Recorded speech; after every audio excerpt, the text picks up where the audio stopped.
All right, guys, welcome back to the channel. Welcome back to the stream. Welcome if you are new here. Thank you guys so much for joining me today and waiting patiently for the intro to finish up. We have another episode of Press X Podcast coming at you. Not a whole lot of news happening. I mean, there's definitely some things going on, and we have some topics to discuss today. But it is Monday, and Mondays tend to be a little bit on the slower side, unless there's usually something really big that happens on Saturday or Sunday. Monday's usually pretty tame, pretty quiet, but we have a couple things we're going to be talking about. There is, I would say, at least one thing we're going to talk about that is kind of significant. I mean, it's water under the bridge at this point, but I think we would be remiss not to discuss it. Certainly a little bit more in depth. It has to do with Shuhei Yoshida, the former head of PlayStation's first party studios, and how he isn't pulling any punches anymore and just flat out saying what happened between him and Jim Ryan. And yeah, we're going to talk about that. All right, Raven, what's up, man? Ghetto God. Web5 Gamer, you're saying MBG Shuhei already revealed this and said he has no hard feelings against Jim Ryan and is actually grateful that Jim created the head of Indy's position just for him. I mean, I recall him saying that too, but I think what's more interesting about what he's saying here, it feels a little bit more revealing because it seems to indicate that he was trying, at least this is my read on it, and we'll go into it. I'll let people know the context here, but he was trying to basically tell Jim, no, and here's why. It's a bad idea.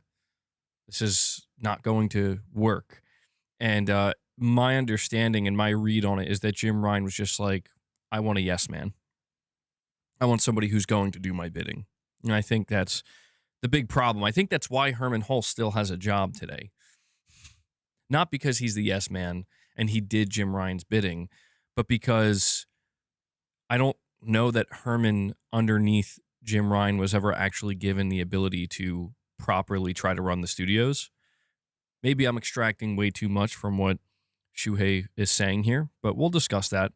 Titus, what's up, man? No, I haven't bought Pragmata yet. I'm going to, though, in the next day or two. I'm going to pick that up. I'm also going to pick up Saros. Saros is coming out in 10 days. Looks fantastic. Can't wait.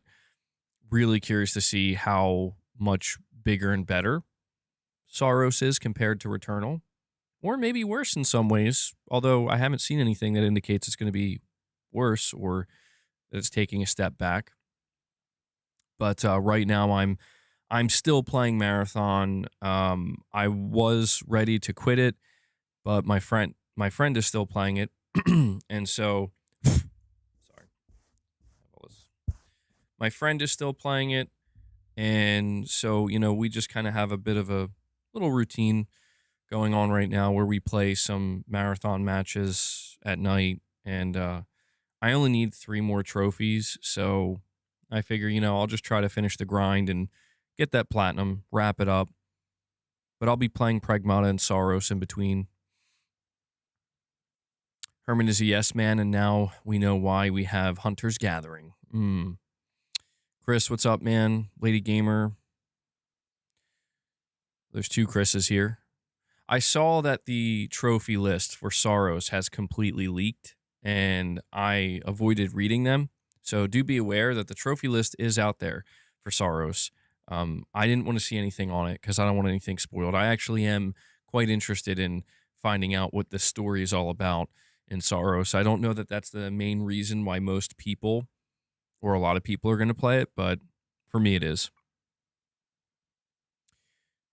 A2, you're trying to get to level 100 before the end of the season. It's going to be a grind. You know what's interesting, though? I think you can still get the trophy for level 100 even after the season ends. Because if you read the description of the trophy, because that's the one that takes by far the longest, I think it just says you have to level. Let me get the actual description. Marathon trophy list.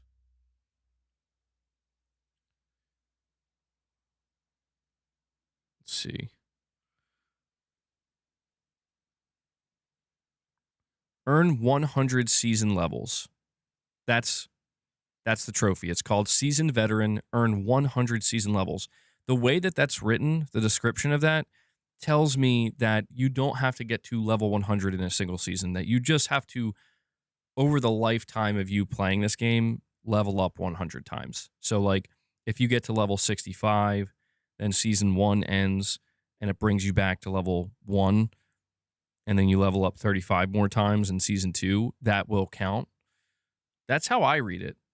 There's no glyphs and sorrows. Well, thank you so much for telling me that, because I'm not going to lie, I was tempted to look at the trophies because of that, but I'm like, it's not worth it. I'll find out when I play the game, but I'll take that. I don't consider that a spoiler. That's actually great news. All right. Unless you're trolling me. If you're trolling me, then that's just messed up. But I assume you're telling the truth. That is good news. The glyphs in Returnal were easily the worst part of that game. You could get 300 good hours from Arc Raiders. Ask your friend if he wants to give it another go, maybe. I don't know, man. To be honest, I'm not really enjoying Marathon that much. I'm only playing it now to just get through the levels and get that platinum and be done. And the thing is, there's so many single player games coming up that I'm not going to really need a multiplayer game to play. The next, I don't know. When I'm thinking about multiplayer games, there's 3 games I have in mind, and I think all of them are coming out towards the end of the year. I'm thinking about Forza Horizon 6 on PlayStation 5. I definitely want to play that, and I want to play with a couple of my friends with that. I'm thinking about Call of Duty Modern Warfare 4. Not sure if I'm going to play it, but I'm interested in seeing what they do with that. And then there is GTA Online 2. And to me, those 3 games they're not literally MMOs, but they're massive multiplayer games. They're games that will take up so much of your time.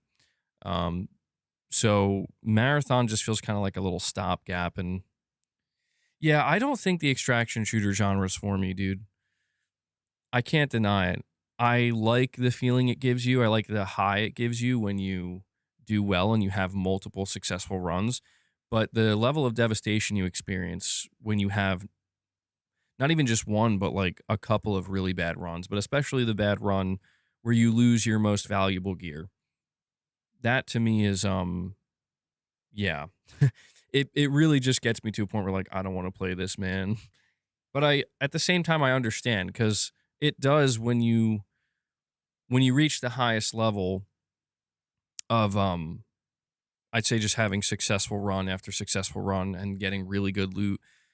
There's not many other games that produce that type of feeling too. So, high risk, high reward. Yeah, Lady Gamer, you're saying Assassin's Creed Black Flag Remake is going to be revealed on April 23rd. I do wonder if Sony's doing a state of play that day. I personally don't believe they are, but I just find that the timing is interesting, right? Where it was supposed to get revealed last Thursday. That's when there was supposed to be a state of play, but then it didn't happen. And then now the Assassin's Creed reveal got delayed. Now it's happening the following Thursday. So it's a little weird, but it seems like a lot of people are really excited for Black Flag Remake, although it sounds like Ubisoft is having a lot of development struggles. Apparently, Far Cry, according to Tom Henderson of Insider Gaming, that game is in very serious development hell. And I'm like, I don't get it. I don't understand how you mess this up. I might buy Marvel Tokon, Chris. Yeah, I keep forgetting about that game. A new Black Flag is very welcome if they can land it. I wonder if it's something I don't know. I've never been into the Assassin's Creed franchise. It's just never appealed to me. I don't know why. You would think it absolutely does appeal to me. For some reason it doesn't. So it's a franchise that I just have like no experience in, but I don't know, seeing the excitement for Flag Black Flag remake. Whoa. It's a little too early for this chaos. we're going to move right along. And that's the last time MBG talked about Assassin's Creed.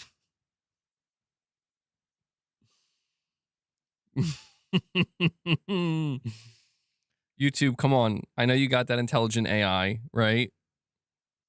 I know you got that intelligent AI. Surely you know that was just a mistake. That was a slip up, not intentional. Do me a favor, guys. We are going to dive into some of these topics in just a couple of minutes as more people file in. Take a moment, hit that like button. If you enjoy the streams, if you enjoy Press X Podcast, hitting that like button not only lets me know, but it helps with YouTube's algorithm. Let's see if we can get to 50 likes. Buttery Cheeks says black what? Flag. That's what. Thank you for the $2 super chat, Buttery Cheeks. And before we proceed, if you guys want to support the channel directly, we are completely fan funded. I can only do the podcast and run the channel because you guys, the community, make it possible. There are a couple of ways in which you can do that. You can consider becoming a channel member. You gain access to some exclusive perks and some occasional exclusive content. You can gift memberships. If we hit 25 members, we'll feed the beast. We'll bring Boss and his friends in. You can drop a super chat like Buttery Cheeks, or you can drop a direct donation as well. So thank you all for supporting the channel, supporting the content, and supporting the community. Simply couldn't do it without you. Yeah, so I will... I'm going to say one thing here, and this is the only time I'm going to bring it up. I know a couple of my mods are here right now. Josh, Lady Gamer, Ray. But obviously this is something that's going to extend to everybody. I just feel like this is necessary to say. I'm not going to spend long on it. Just be like a minute or two. But I just want to make something clear because of not just what happened yesterday, which isn't that serious at the end of the day. At least I don't think it is. Well, it kind of is, I guess. I'm downplaying it. I do take it seriously. No, I did not turn off super stickers. Titus, I don't know what's going on with super stickers. They're kind of bugged. For some reason, they show up sometimes, and then other times they just disappear. This is what I've learned about super stickers. So they are not turned off. Maybe refresh, I'm not sure. New browser. But, after, thinking about what happened yesterday, which, if you're interested, when this stream is done, you can go watch that stream, get all the context. But there's something that I do want to communicate here, and this is a new golden rule on my channel. I normally don't like to talk like this. I try not to be too assertive and like it's my channel, my rules. I don't like to be that way, but I do feel as though this is necessary, and I don't think it's something that anybody will have a problem with, but unfortunately, if you do have a problem with this, I'm giving you fair warning right now. The golden rule from this point forward is this. If you are rude, if you are demeaning, if you are condescending in any manner, in any way, shape, or form, regarding anything, you will be banned. You will not even be warned. And I'm going to be the one to do it. Okay? I want this to be understood,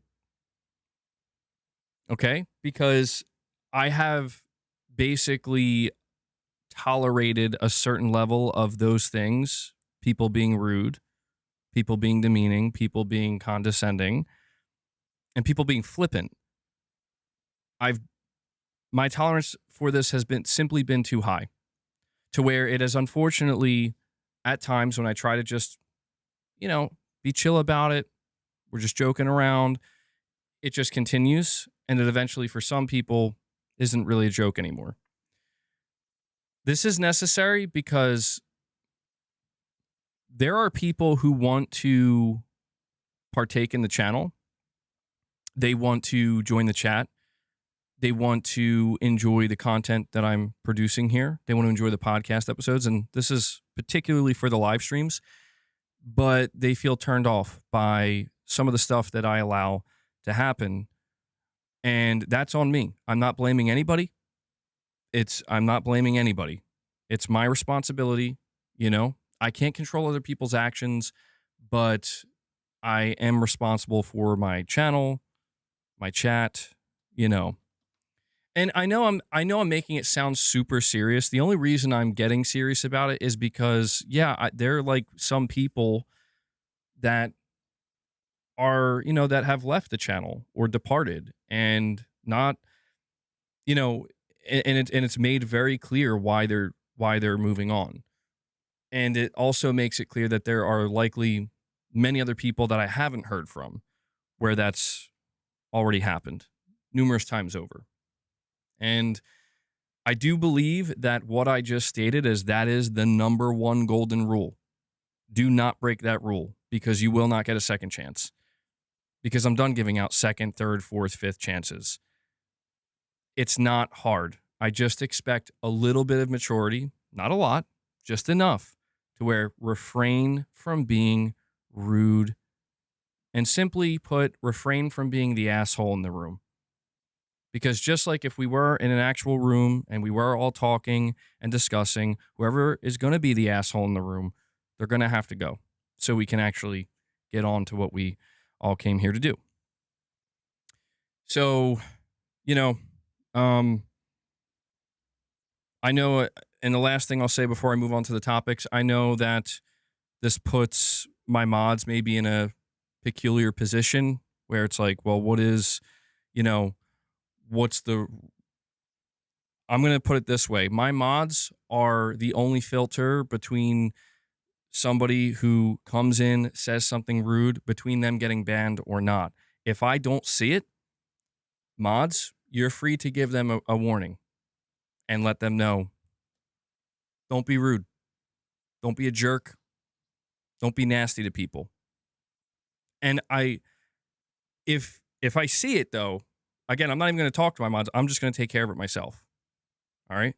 So if you want to, you try to be sneaky if you want, but that's how it's going to be because I have to protect the, the integrity of the channel here for the sake of keeping this thing going, being welcoming, making it clear that you can come in. You want to talk about PC? You love PC gaming? You want to talk about Xbox? You want to talk about Nintendo? You want to talk about other things in gaming? Absolutely. You are 100% welcome. I love that. I want to see more people doing that. I'm just so tired of the few ignoramuses, if that's an appropriate word to use, coming in, being completely flippant, and just immediately bringing the tone and the energy down because they can't just be mature about it. All right. So there it is. It's laid out now. And I'll try not to sound like a broken record going forward, but I probably will have to reiterate this a couple times throughout the week just because I know not everybody is here right now and not everybody's going to watch this particular episode. But that's it. All right. Ignorami? Yes. I'm not sure, Titus. I don't know. The ignorami?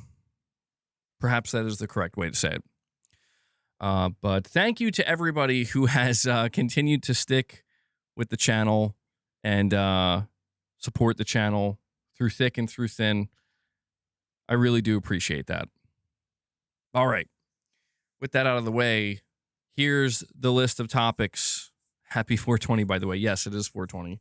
Here's the list of topics that we have to go over today. I'm going to start with what I believe is the most interesting one to me.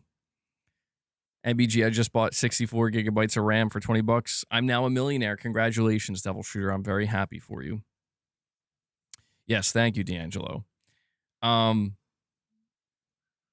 Marvel's Wolverine, you're saying Pragmata is great and for sure Game of the Year material. Yeah, I've been seeing people praise this game left, right, up, down, and center, man, to where I'm like, wow, Capcom must really have a banger on their hands here because I am surprised. I am. I expected it to be good, like I said, but to see people, really, really writing home about this game. It's like, okay, Yeah, I'm gonna. It's for me. It's now a must play, definitely.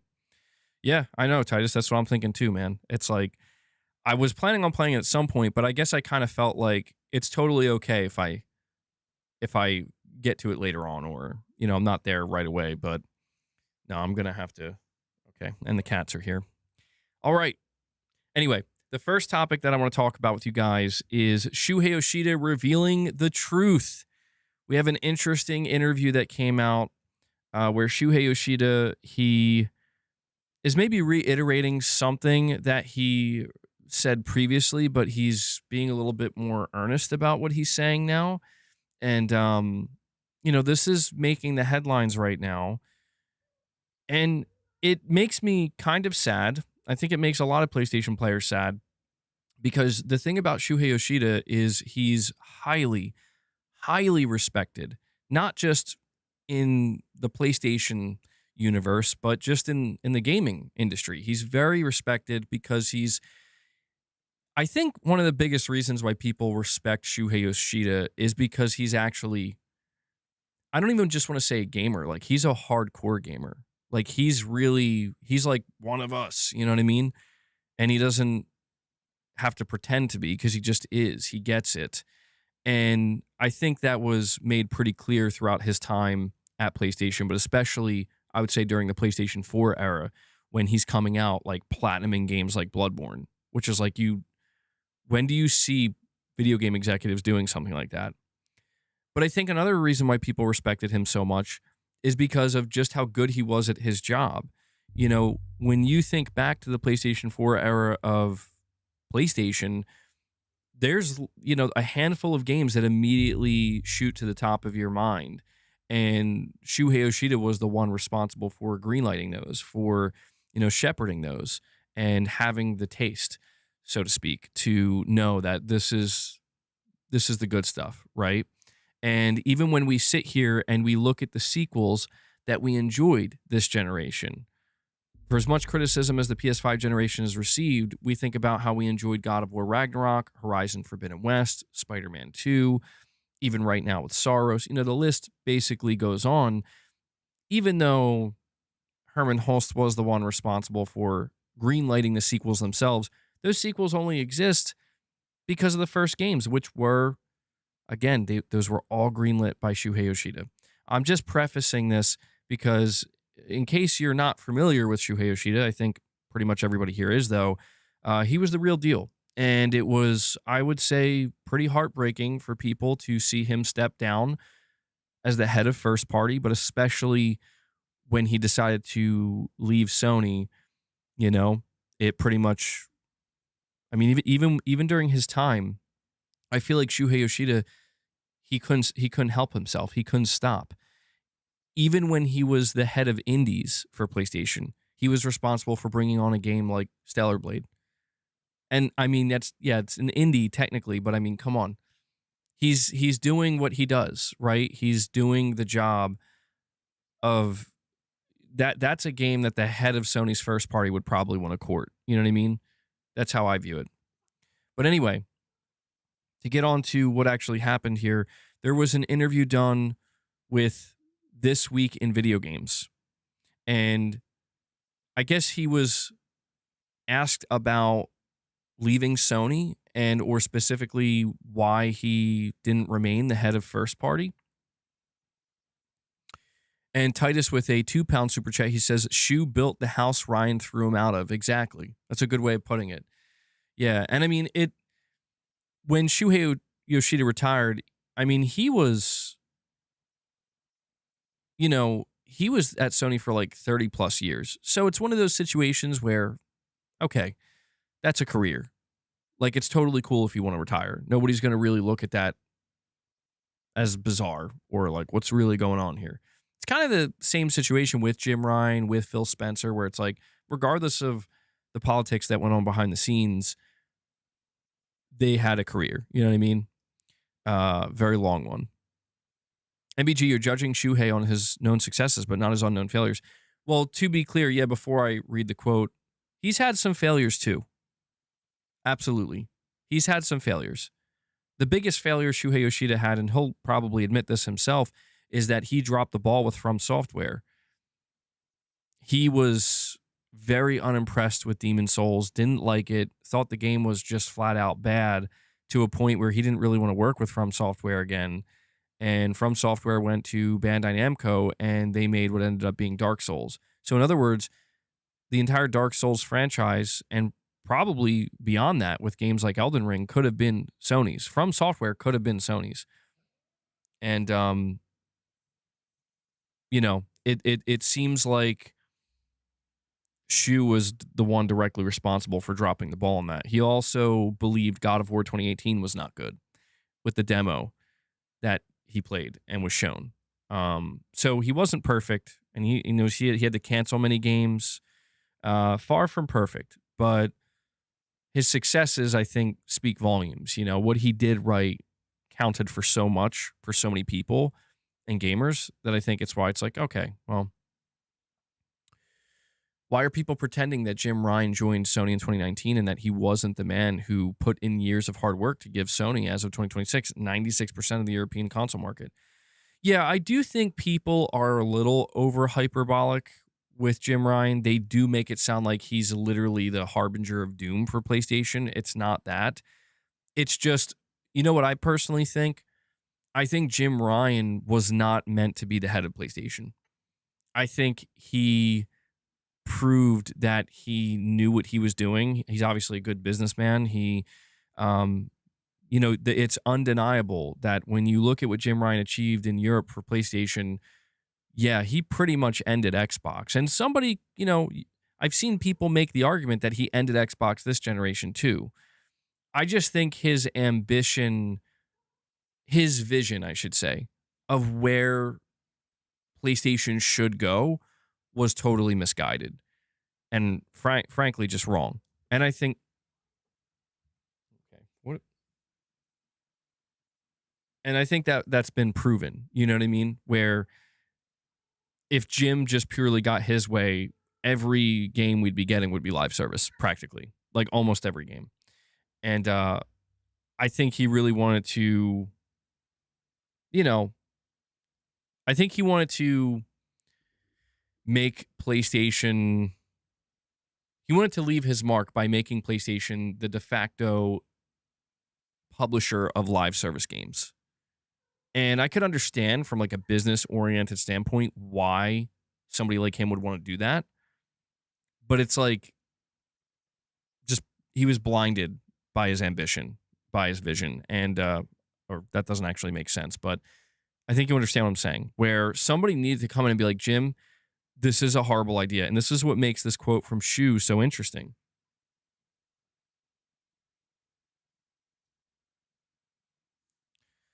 These cats, man. So Shuhei Yoshida reveals he was fired by Jim Ryan because he wouldn't do the quote. Hold on. Hey, come on. Sorry. I don't know what it is about Clark lately. He's been trying to tear stuff down. Stressing me out. Let me start over. Shuhei Yoshida reveals he was fired by Jim Ryan because he wouldn't do the ridiculous things he was requesting. This explains a lot regarding Herman Hulst and reaffirms what many thought about Jim Ryan. Quote, I helped Santa Monica to make God of War, Naughty Dog to make Uncharted and The Last of Us, and Sucker Punch to make the beautiful Ghost of Tsushima. Ghost of Tsushima was one of the last games that I worked on as the president of Worldwide Studios.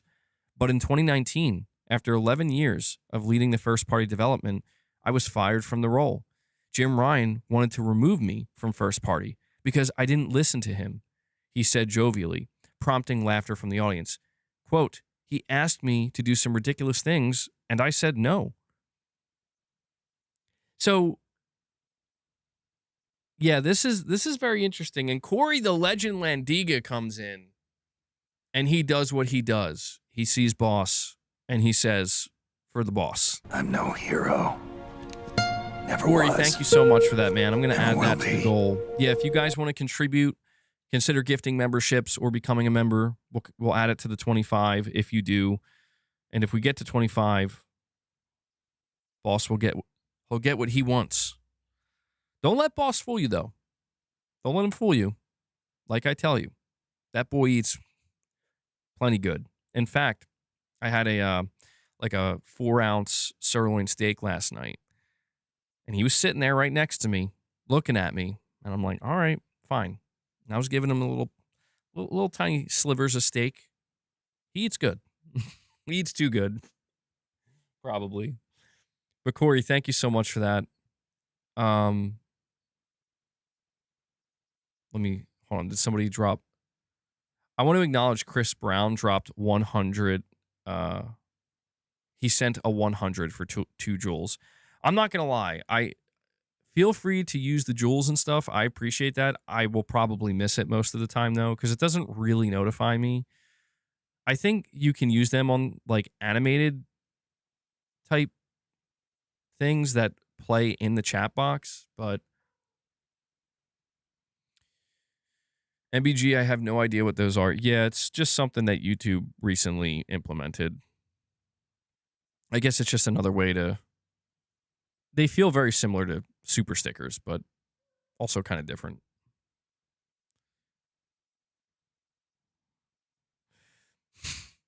Titus.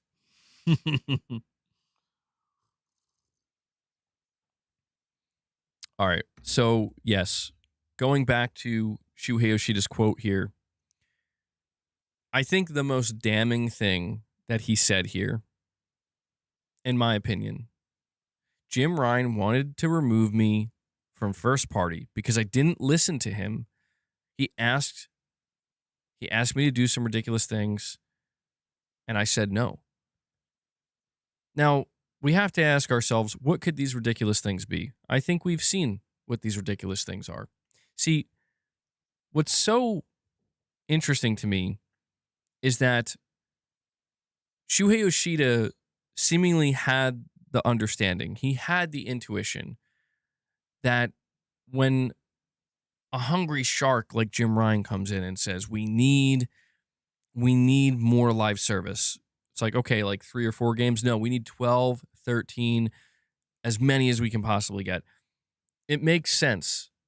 You know, it makes sense to me that somebody like Shuhei Yoshida, who understands after carefully for 11 years coming off of the PS3 generation, building up the first party portfolio from there all the way throughout the PS4 generation, understands that, yeah, I don't think our studios are the ones to make that happen. And I don't know, man, when I zoom out of PlayStation in the year 2026, I look at where Herman Hulst is, right? Knowing that Herman Hulst was the one who was appointed to take Shuhei Yoshida's position. And it really does seem to me like what Jim Ryan wanted and was clearly going to do whatever he needed to do to get that person in there was a yes man, was a person who was just going to do his bidding, where I'm the one in charge and I'm going to give the instructions. You're going to be the one to execute on them. This explains everything. This explains why we're so frustrated with Herman Hulst. And honestly, I know Herman gets so much flack, and he deserves quite a lot of it. But this to me does seemingly confirm that Herman Hulst's hands were kind of tied, where he clearly only got the position because he agreed with Jim. He said, yes, Jim, I think your idea is good. I think I can execute on it, and let's do it. To whereas Shuhei Yoshida, the person who brought PlayStation from a first-party perspective where it is, he's like, no. Like, Jim, you don't know what you're talking about. And I would love to get more detail on this. That's true, too. You're saying we didn't get the full context. There's 2 sides to the story. I mean, maybe Shuhei Yoshida was unreasonable. Maybe he was just flat out like, Jim, I'm not doing anything in live service. Which I could understand if at that point Jim's like, well, then you're going to have to take a different position. And to be fair, yes, to be fair, it's true that Shuhei Yoshida confirmed with Jim Ryan that he was grateful for the role that he gave him, where Jim did give him another role, you know, so there is that. Sleepy Dad with a $2 super chat says, did Rich Rod really cancel his membership? I'm not sure, Sleepy Dad. I'm not sure. He's on thin ice, though. I'll tell you that. He's on thin ice. I've been kind to Rich Rod. Too kind.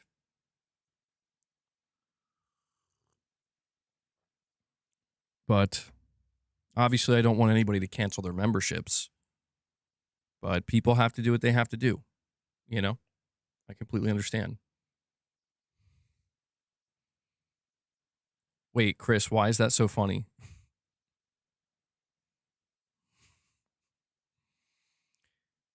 Corey says, see, if we don't feed the beast, he might unleash the hanger upon John John, Megs, Leia Luna, and the noob Clark. You'd think so, but yes, Corey, I'll just have you believe that's what will happen. I must always paint Boss in a good light for you.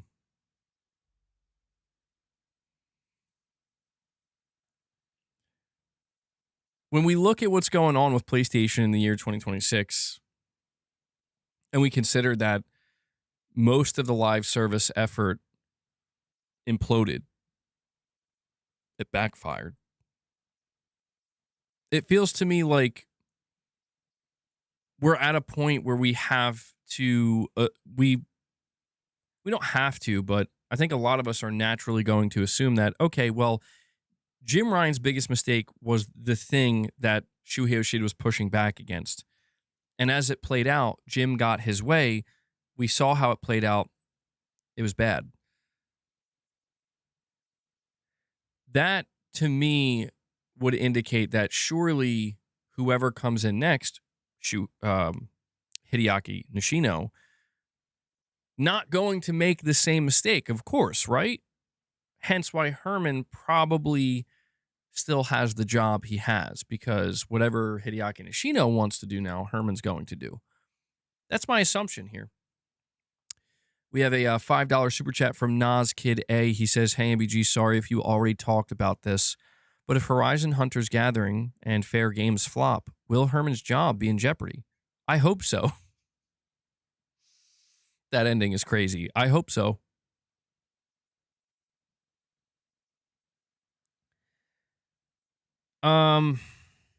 Well, to be honest, I don't think his job is going to be in jeopardy if those two specific games fail.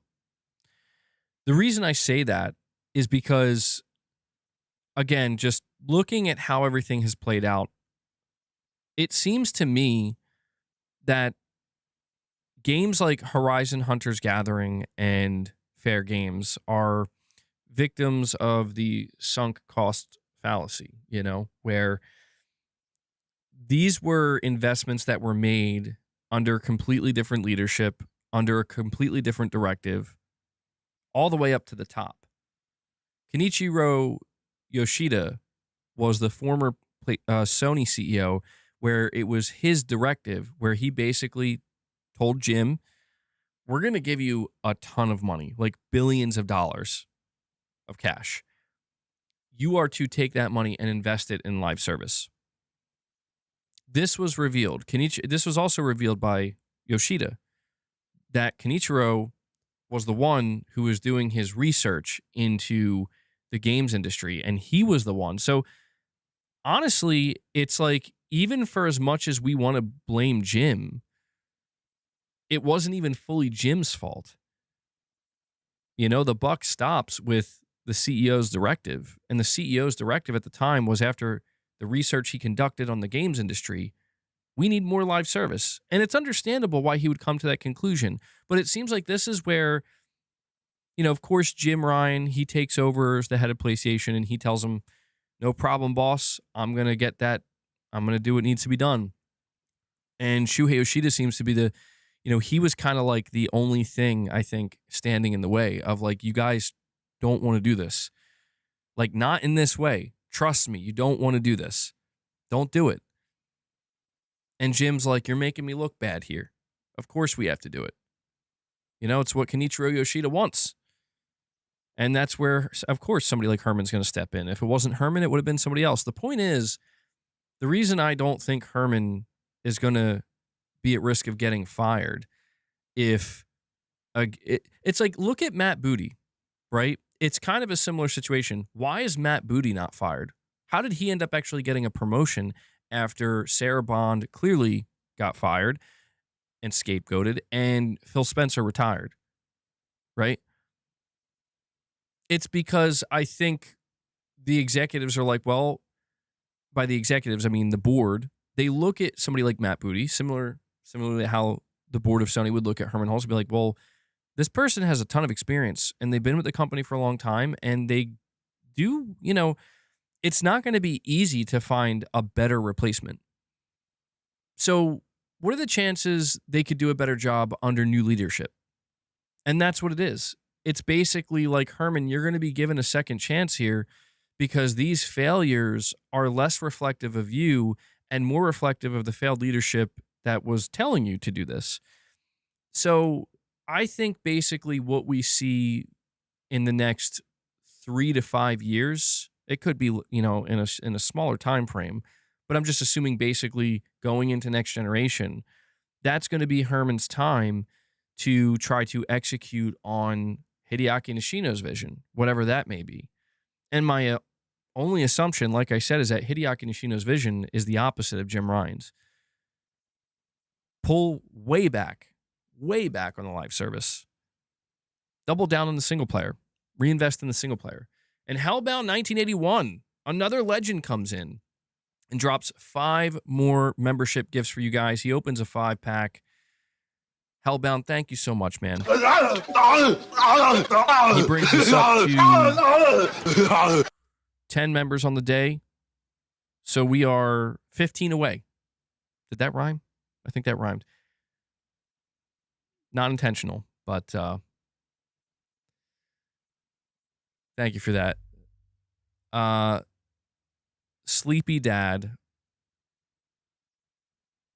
Should I not be saying that, by the way? The way you guys were... No, not Michael Clinton. Cintron. Hopefully I spelled it correctly. He says, crazy. I saw the chat. I feel like he got shafted. Well, here's what I'll tell you. He did not get shafted. The reality is he has been very disruptive for a long time. A very long time. And he's not the only one. But he's been, I guess, kind of at the forefront of it. And so, it's like I will continue to say, everybody is welcome. But there has to be, I don't mean to sound like an a-hole when I say this, and hopefully it doesn't sound like this, but I do have to be firm in that it is my channel, and I have a direction I want to go in, and I need people to be in alignment with that.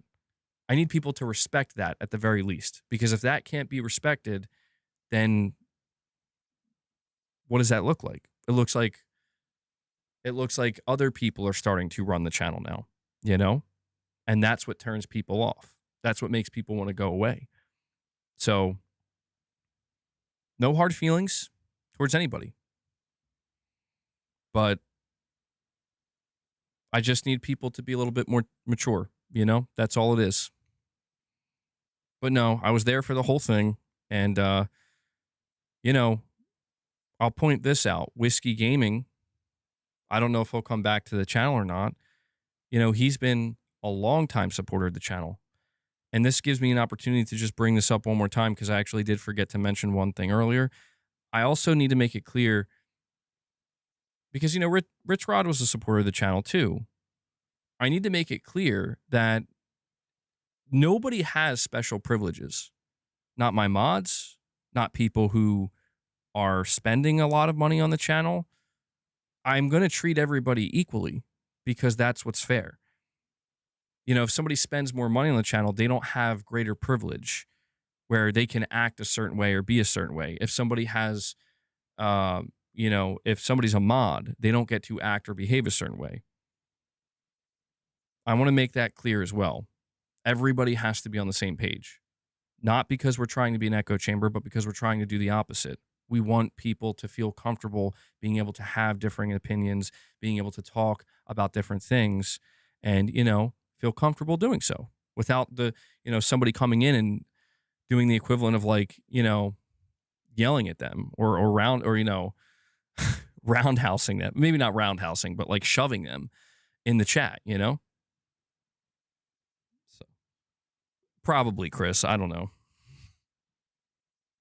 Now, see, Prince, we're not doing that either.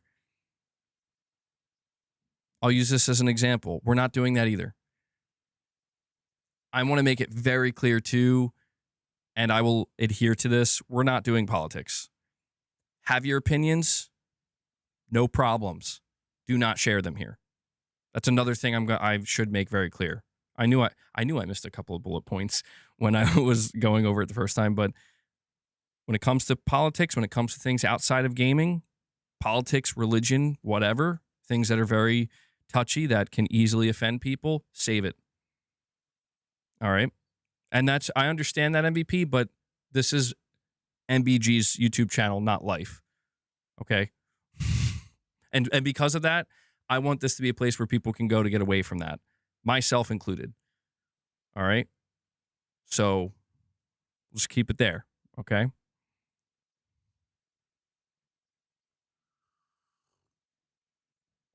Dillo, you're saying people can play where they want to play and have different opinions. They should feel like they shouldn't feel like they can't bring up things to talk about.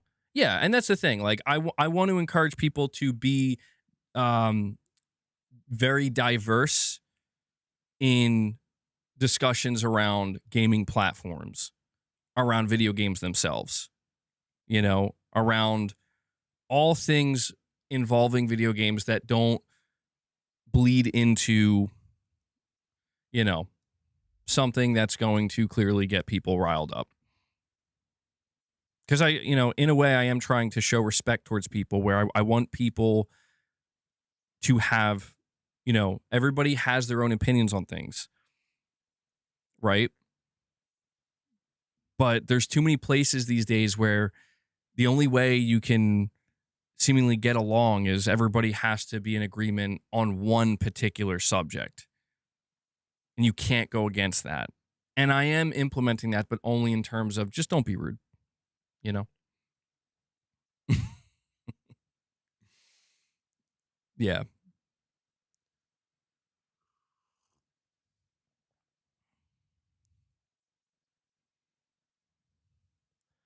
Oh, well, I actually didn't know that, Gavin.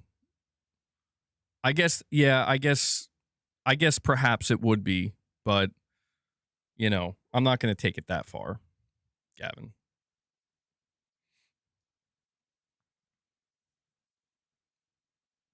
Michael, let me see what you said here. Where are you? Saying, MBG, I don't know. I feel like that drum set buys a little leeway. Not necessarily. No, I mean, don't get me wrong. Like, the last thing I want to do, Michael, is if somebody is like, here's a ton of money, be like, well, you're not welcome here. That's the last thing I want to do, because that hurts me. Obviously, that hurts my bottom line significantly. But I feel like I've been doing this long enough, and I've made it pretty clear. Like, there have been people, unfortunately, Michael, there have been numerous people. I know, but it is worth mentioning, right? Because there have been numerous people that were considered like big donors to the channel that, if we're, if they're just, I'm going in a different direction and they're not a fan of it, then we have to part ways, and that's fine. Obviously I would love anybody who donates to the channel to continue to do so, but I never want anybody to feel like they're paying for some kind of special privilege, because that will never be the case. And,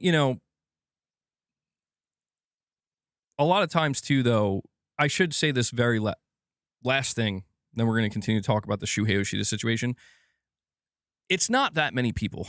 I want to make that clear too. I'm making it sound like the majority of the people in this chat or who watch this content are insane. That's not what I see at all. In fact, it's the opposite. It's like 98% of people are totally mature and get along just fine. Is MBG for sale? Would I sell the YouTube channel? I mean, everybody has a price, right? Oh, there. See, Shadow Link's out. See, there it is. There it is. See what you did, Michael? Thanks a lot. Can I say what I want if I give you $10 million? You give me $10 million, you can have this channel. How about that, Michael? $10 million? You can have this channel. I'll start another channel. MG, what's your plan for talking about Intergalactic? Well, yeah, see, that's where I will make it clear. If we're covering, when Intergalactic comes out, I'm going to play it. That game is literally about religion, and I'm sure it's going to have some things to say. So I will make it known when we go to talk about it that we're opening up the gates a little bit here. We're playing something that this is literally what it's covering and talking about. But I will still encourage people to be respectful.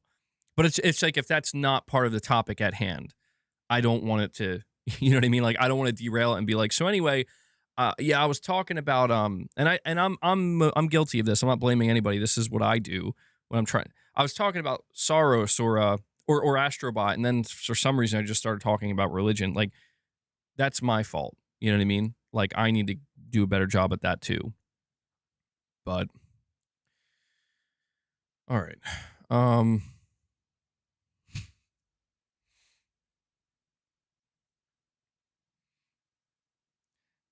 Oh, and there he is. All right, well, just drop it, man. All right?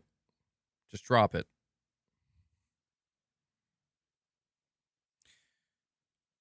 Will Intergalactic be another Last of Us 2 moment? I hope not. I don't think so, no. I don't think Intergalactic can be another Last of Us Part 2 moment because The Last of Us Part 2 was so... It can't be replicated in that way where it's the follow-up to The Last of Us with two of the most beloved characters that were, you know, crafted and propped up for years, and people want to see the follow-up. With Intergalactic, and I've made this argument about why I think people should ease up a little bit on Intergalactic, is it's brand new.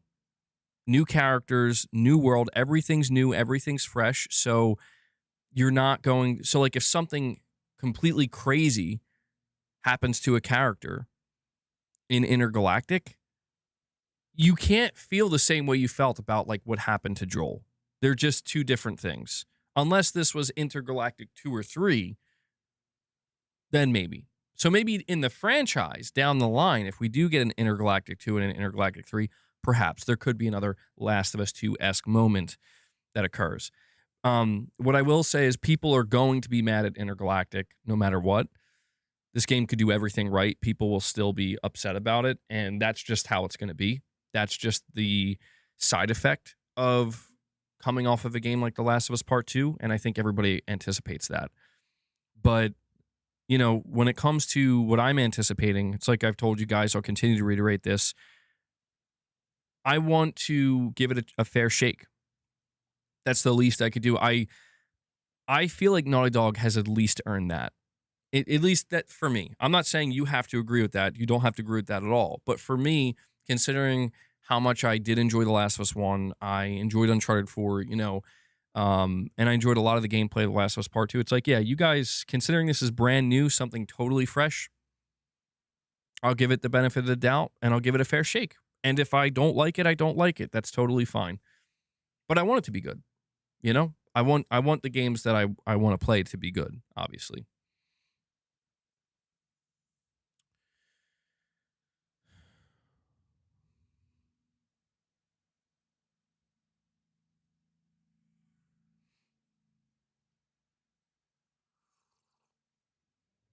Yeah, Steve, this Thursday, apparently, for Assassin's Creed. Boss is up there trying to eat your anniversary sunflowers. Is he serious? Well, you know what? Keep him up there. It's better he's trying to eat something up there than down here. We're at 10 members on the day. If we hit 25, send him down. All right, guys. Yeah, as we continue our discussion here, I know we're a little bit all over the place. Be sure to hit that like button. We're sitting at 76 likes. Let's see if we can bump that up to 100. You guys are doing good. No, Boss does not like vegetables, which is weird. So I don't know why he would be trying to eat the sunflowers. If he's trying to eat sunflowers, he's probably just trying to be annoying. But going back to oh, yeah, so going back to Shuhei Yoshida, I kind of want to go back to the last super chat I got, which was it was asking like if, you know, if Hunter's Gathering fails, if Fair Games fails, is that it for Herman?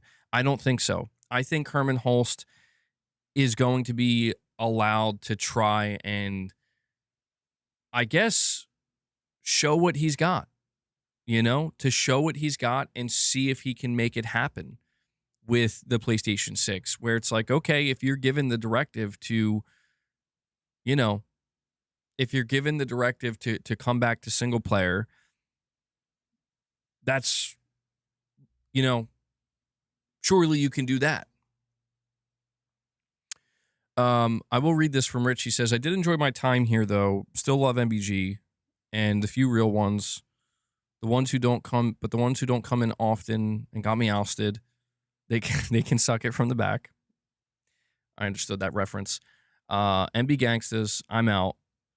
Just wanted to speak the truth before I left for real. Well, I can respect that, Rich. If you gotta depart, I understand. I'm not gonna stop anybody from doing that. All I can say, just, same with like Whiskey Gaming and others, is you guys are always welcome. We're always welcome. And I do appreciate the support.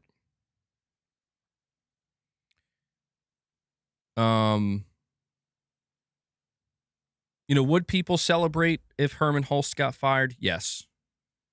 Would people, would it be like a situation where literally anybody else you get is better than Herman? I'm not 100% sure about that. I have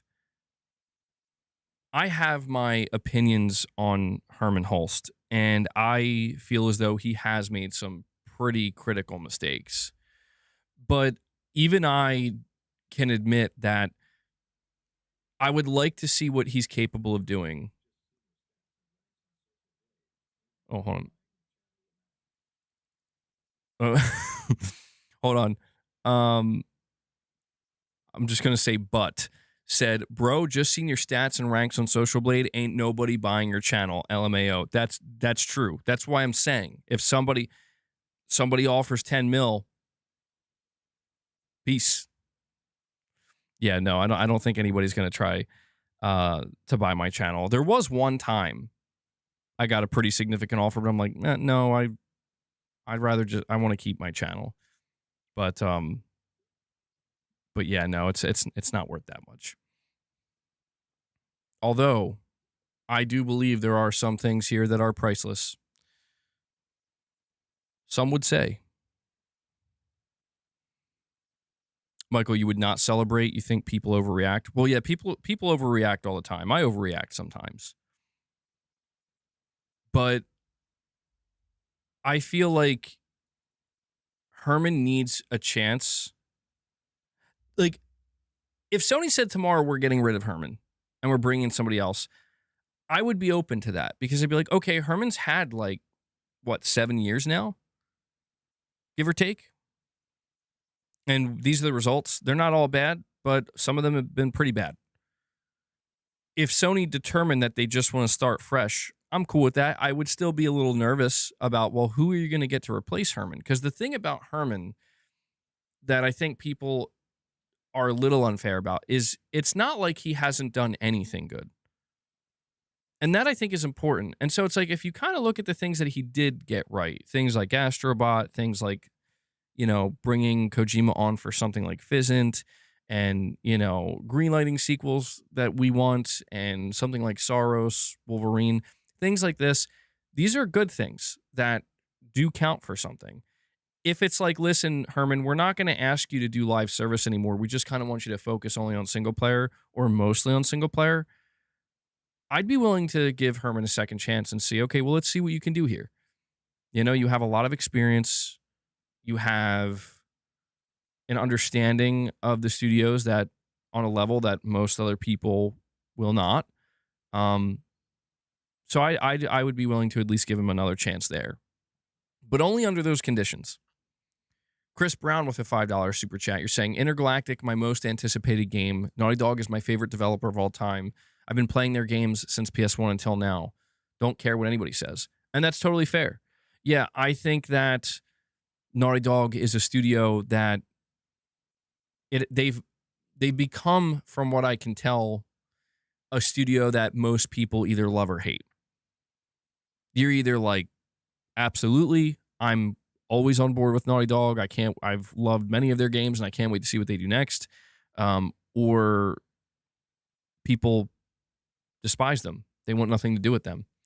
I do think that is what happens when a game like The Last of Us 2, when a game is that divisive. That was really loud. That is a natural outcome, but I've noticed a lot of people don't necessarily have the stance that I have, which is the kind of, I'm going to wait and see. I'm going to give it a chance. And I do feel more optimistic than pessimistic. A lot of people don't have that kind of middling stance. But with what you're saying, Chris, I mean, that makes sense to me. People do like to completely disregard a studio's history. And that's why the saying, you're only as good as your last game, exists, because that's how most people view it. I'm judging whatever you maybe do next simply based on the last thing you put out, not what came before. So it's like why there are some people, not many of them, but I have encountered people when it comes to Fizzant. They're like, yeah, man, I couldn't stand Death Stranding. Didn't even bother with Death Stranding 2. I don't think I'm going to be interested in Fizzant. But on the other side, on the flip side of that, I've seen people, because of that, they've been saying, well, because Fizzant is going to be something polar opposite, maybe actually I am interested, And so it's a situation with Naughty Dog where I think as long as they deliver a high quality game that tries to do some things differently, but very well than what we've seen from The Last of Us and what we've seen from Uncharted, there's no reason it shouldn't do well. There's no reason it shouldn't sell well. There's no reason it shouldn't review well. The only thing I could kind of see happening and really falling short for a lot of people potentially, or at least some people, is if they do go in a direction with the story where it's like, it's not having the same type of impact that The Last of Us did, or the Uncharted games, where it feels more lackluster in that area. But considering how seriously Naughty Dog takes storytelling and how much they care about crafting characters, I don't assume that's going to happen. But we'll see. Intergalactic is a game that I think we should be seeing this year. I would be quite surprised if we didn't see it show up at the next State of Play or sometime later this year. Because apparently, last we heard, Intergalactic is targeting I believe a mid-2027 release. So, they're going to try to close out the PlayStation 5 generation going into the PS6 generation, just like they did with The Last of Us Part 2, going from PS4 to PS5.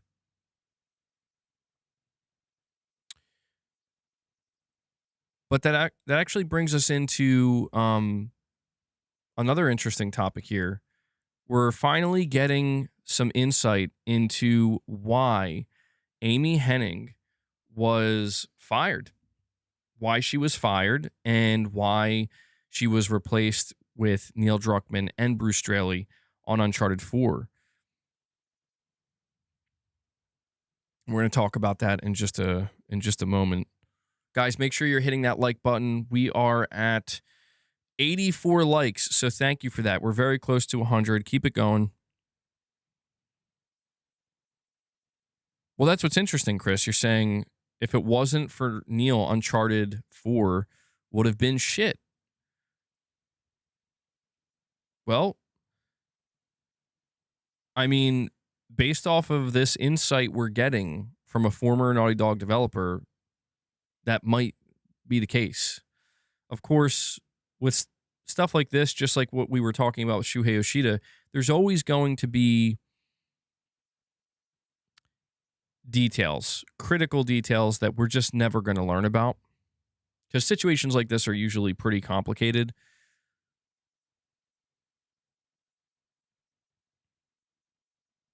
Well, no, it's not just Neil. When it comes to Uncharted 4 specifically, nobody should be saying it's just Neil, right? Nobody should be saying that.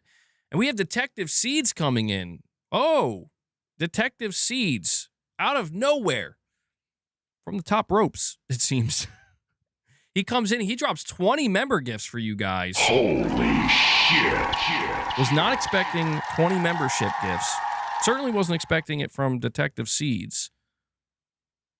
Dude, thank you so much for that. That's very kind of you, man. He says, "Good afternoon, guys. Hope you guys all had a wonderful weekend, brother." Yeah, for sure. We had a pretty interesting weekend. Yesterday was interesting because and yesterday was interesting for a few reasons. But been getting some gaming in, doing some drumming, you know.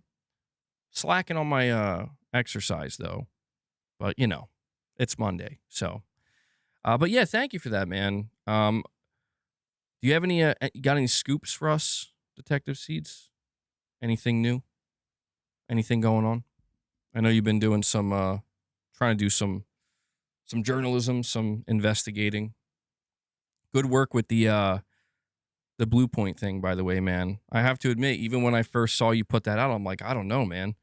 This is it was crazy. I didn't, I'll be honest, I didn't fully believe it, where I'm like, Detective Seeds out here breaking the story about Blue Point wanting to do a Bloodborne remake. It was like unfathomable. It's like there's no way. And then to actually see that, it's like, no, that's actually exactly what happened. It's like, wow. Okay, Clark, I'm not sure what you're doing, bro. But that was crazy. Bringing up sad memories of Blue Point, man. Sorry, not you, Detective Seeds. Just we were just talking about Herman Hulse, and I still can't believe, man, that they closed Blue Point, and we're going to be getting fair games. Okay, maybe I take back what I just said about Herman, giving him a second chance. Chris Brown, you're saying it wasn't just Neil, but from management. She was bad, and all of her games have been canceled since she has left. It's clear what the issue was, in my opinion. Oh, you're talking about Amy Hennig? Yeah, we're going to get into that.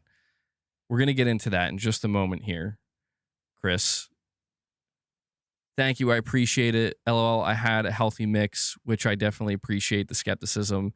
I was glad it was confirmed by other parties as well. Yeah, I mean, dude, it seemed like that was, that was really the moment where you got your flowers big time for that, which is well deserved, It's one of those things where you hear some of these things come out of like from behind the scenes with these companies and with these studios, and it sounds, no matter who it's coming from, it just sounds unbelievable, and then as time goes on, more and more people corroborate it, and then it becomes like, oh yeah, no, that's why. It's like, what? Okay, Clark, you need to, no, get down from there. I gotta give Clark some treats. You're doing some research on the fair games thing. There's some wild stuff going on there. Very interesting. I don't doubt that. Yeah, the fair game situation is very bizarre, man. Very, very bizarre. I've seen I've seen so many, I guess you could say, odd things happen with this game where like, I don't know if people remember this, but when it was first announced that Sony was acquiring them, they put out this big interview, and Mark Cerny was part of that interview. Mark Cerny was talking about how the studio is working on some kind of cloud development technique that I guess Sony thought like this could potentially revolutionize their pipeline of game development. And we just like never heard anything about it since. And Mark Cerny has like never once been, associated with that studio again. I'm like, that's very, very interesting. Let me update this too, and we will. There we go. It tarnished. What's going on? It does. I've completely changed how I do things to make sure my stuff has a higher degree of accuracy. Before I would get excited by one person, and it got me in trouble a few times. Now I require at least two or more to go forward. Yeah, that's really smart too, because yeah, dude, we these days it's hard to determine. There's very, very few. Even just the other week, Nate the Hate, which I still consider Nate the Hate a good source. I don't think he's like making stuff up, right? But he came out and he's like, well, hey, I heard there's a state of play, unconfirmed, but it just didn't happen. It's like, damn, man, you can never really tell with half this stuff what's just hearsay and but that's the way to go about it. I've never tried to like get my own scoops or anything, but I always thought if I did, I'd probably have to. I can't imagine how difficult it must be if you get some kind of information to just sit on it, and you got to be patient, and it could take weeks, months. Oh, all right, come on, boss. Here we go. Come on, stop whining. I got you. We're gonna feed the beast. There you go, man. All right, it's all you, boss.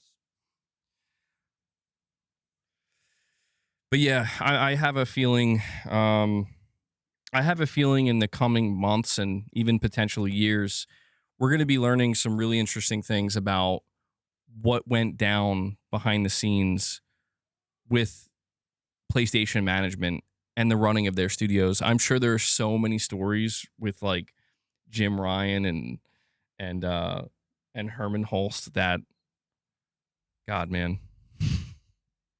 Hopefully it's not that bad.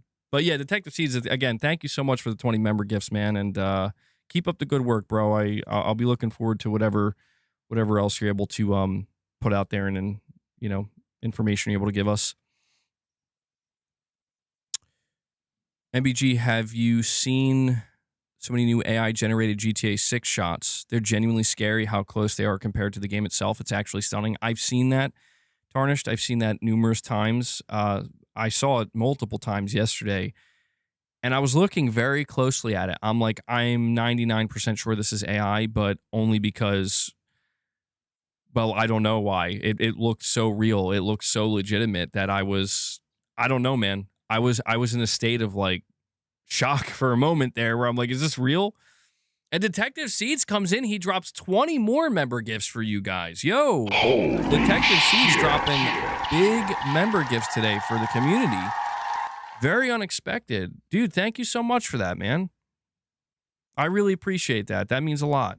Oh, you say you always try to come in and support people you like and consider friends. Well, I appreciate that, man. Thank you. Yeah, we consider you a friend of the channel, certainly. Absolutely. Oh, hold on. I don't know why my chat's glitching out here. And he said, for sure. All right, one more. Going to the gym to get a workout in real quick before meetings. Have a great week, and we can try to get on some gaming soon. Yeah, dude, for sure. Well, have a good workout, bro. And again, thank you so much for stopping by and just destroying the goals here today. Thank you so much for that, man. I appreciate it, and I'll be keeping an eye out for sure. That's crazy. Detective Seeds planting them seeds. Yeah, man, that's that's a way to put it, Chris, I suppose.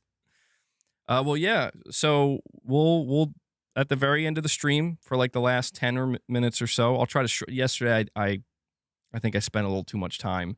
I didn't realize yesterday when we hit the goal, I spent like 40 minutes drumming. I'm like, bro, okay, that's like a whole dedicated stream. So 10, maybe 15 minutes tops at the end of the stream. Probably 10 minutes. We'll do some more drumming, but only at the end, not now. At the end.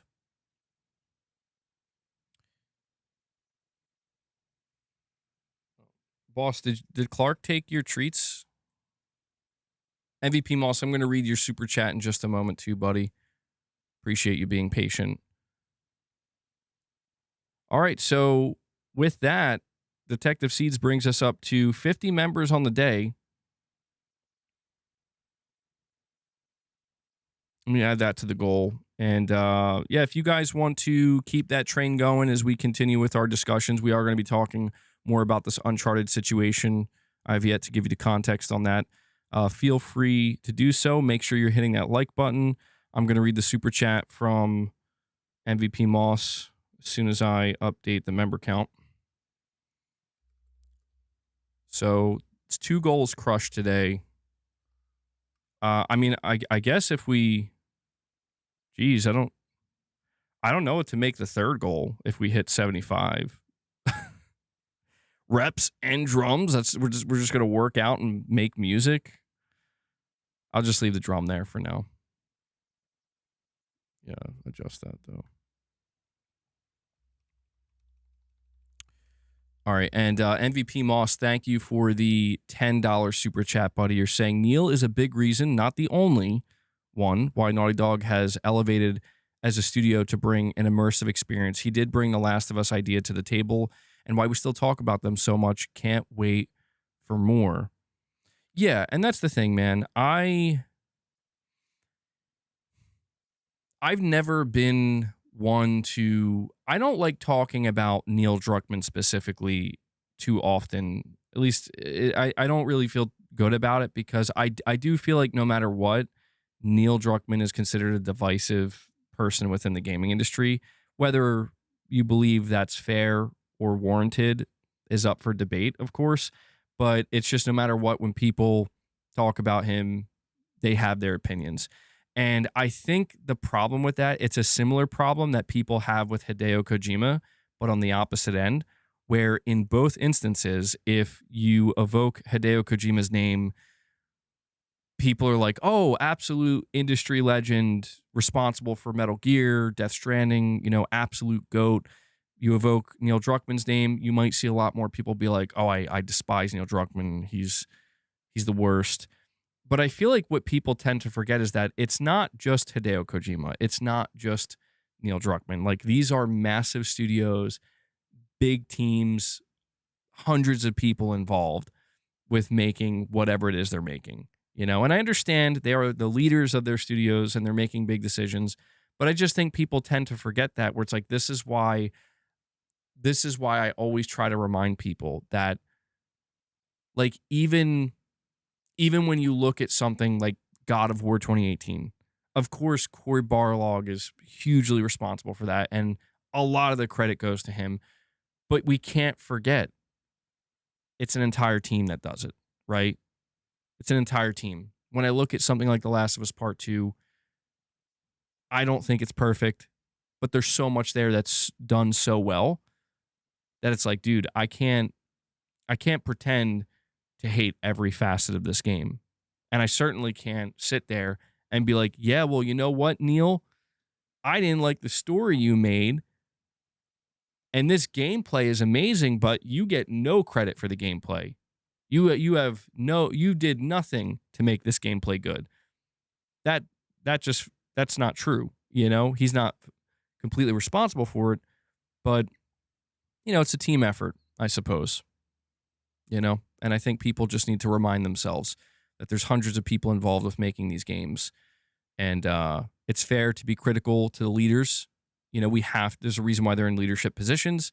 They get better perks, they get better pay. So, it makes sense that a lot of the blame is going to go to them, or a lot of the glory. But that's the risk they take. I just think from the outside looking in, it's good to have a different view sometimes. That's all. MVP Moss, thank you for the super chat, man. Hold on one second. All right, come on.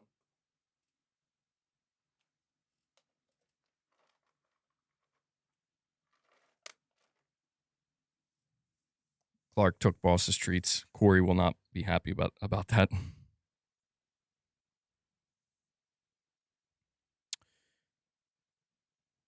So, speaking of Naughty Dog, we have a report here. Now, this comes from, I came across this on the Gaming Leaks and Rumors subreddit. I don't know why I said leaks like that, but it actually comes from the YouTuber Kiwi Talks. Kiwi Talks has been doing a lot of different interviews with other other or former, not other, former Naughty Dog employees. And there was this one person he interviewed that perhaps gave us the best insight into why Amy Hennig was seemingly fired and let go of, and then subsequently replaced with both Neil Druckmann and Bruce Straley.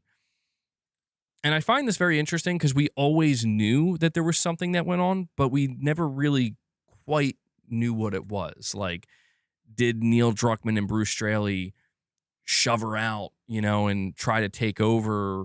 Was the version of Uncharted 4 that Amy Hennig was working on, was that actually going to be an even better version? This helps clear things up a little bit. Am I going to play Mouse PI for Hire? At some point I will. I have the physical version of it pre-ordered, so I think I'm just going to wait until that. I think that's releasing in July. For now, I'm going to play Pragmata and Saros, and I see that Digital Dude's hyped for it. He says Saros preload tonight. Absolutely, man. Yeah, I can't wait for Saros. I think, I don't know, they might get me. They might get me with that 48 hours early access. I hate that stuff, but I can't deny that I want to play that as soon as I possibly can. So it says here, ex-Naughty Dog developer gives insight into what happened with Amy Hennig's Uncharted 4 and why she left. He does not directly name the people or the project, but it's very obvious he's talking about Uncharted 4. He's talking about Amy Hennig, Neil Druckmann, and Bruce Straley. He said it also lines up with the timeline as for when he's telling, like, this is the time at which this was happening at Naughty Dog. He states that the project, that being Uncharted 4, was in production for roughly 3 years, and Sony Corporate came in and questioned the project, even though their past 3 projects were successful. So we might even be able to assume maybe at this time Shuhei Yoshida, perhaps, was the one who came in and questioned it. He then went on to say a director from another team at Naughty Dog was asked to weigh in on the project. In the meeting, this director openly stated, quote, "This game sucks," end quote, to the team working on the game.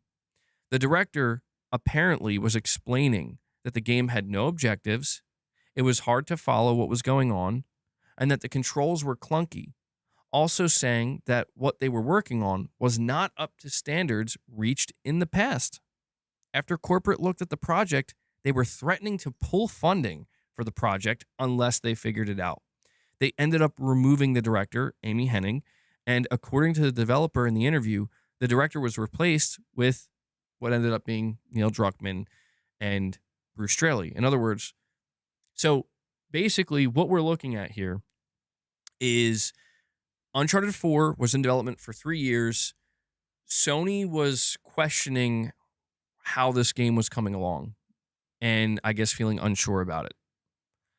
It's worth keeping in mind that this is in a post Last of Us world. And I think that changes everything.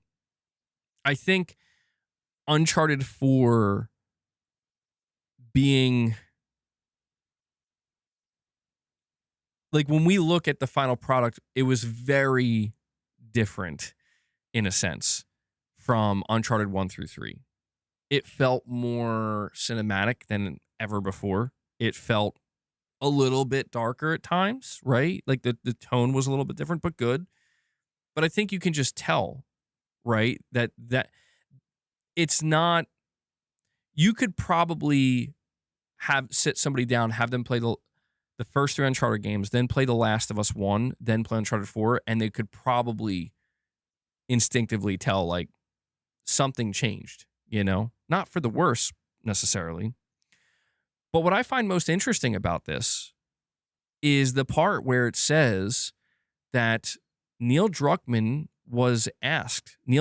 and Bruce Straley were asked to kind of evaluate Uncharted 4. And apparently, according to this developer, the conclusion was, quote, "This game sucks." This is fascinating to me. Like, this might be the most fascinating part that, man, I hope in the future we can get even more insight, because it's like, what do you mean?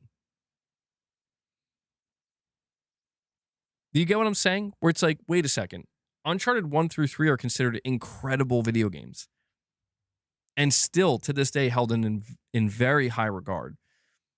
But the same team that made those games, oh man, yeah. The same team that made those games, they're making the fourth one and it just sucks. But the developer did go on to say, he did elaborate. He said that apparently the criticism that was levied towards Amy Hennig and her team's project was the game had no objectives. It was hard to follow what was going on, and the controls were clunky. Also, and this could be maybe right here the most telling part. He says that what they were working on was not up to the standards they reached in the past. So there's like this idea that's being brought to the table, this notion, not an idea, it's this notion that Uncharted 4 was actually going to end up being worse than Uncharted 2 and 3 at the rate it was going. And you have to wonder what went wrong.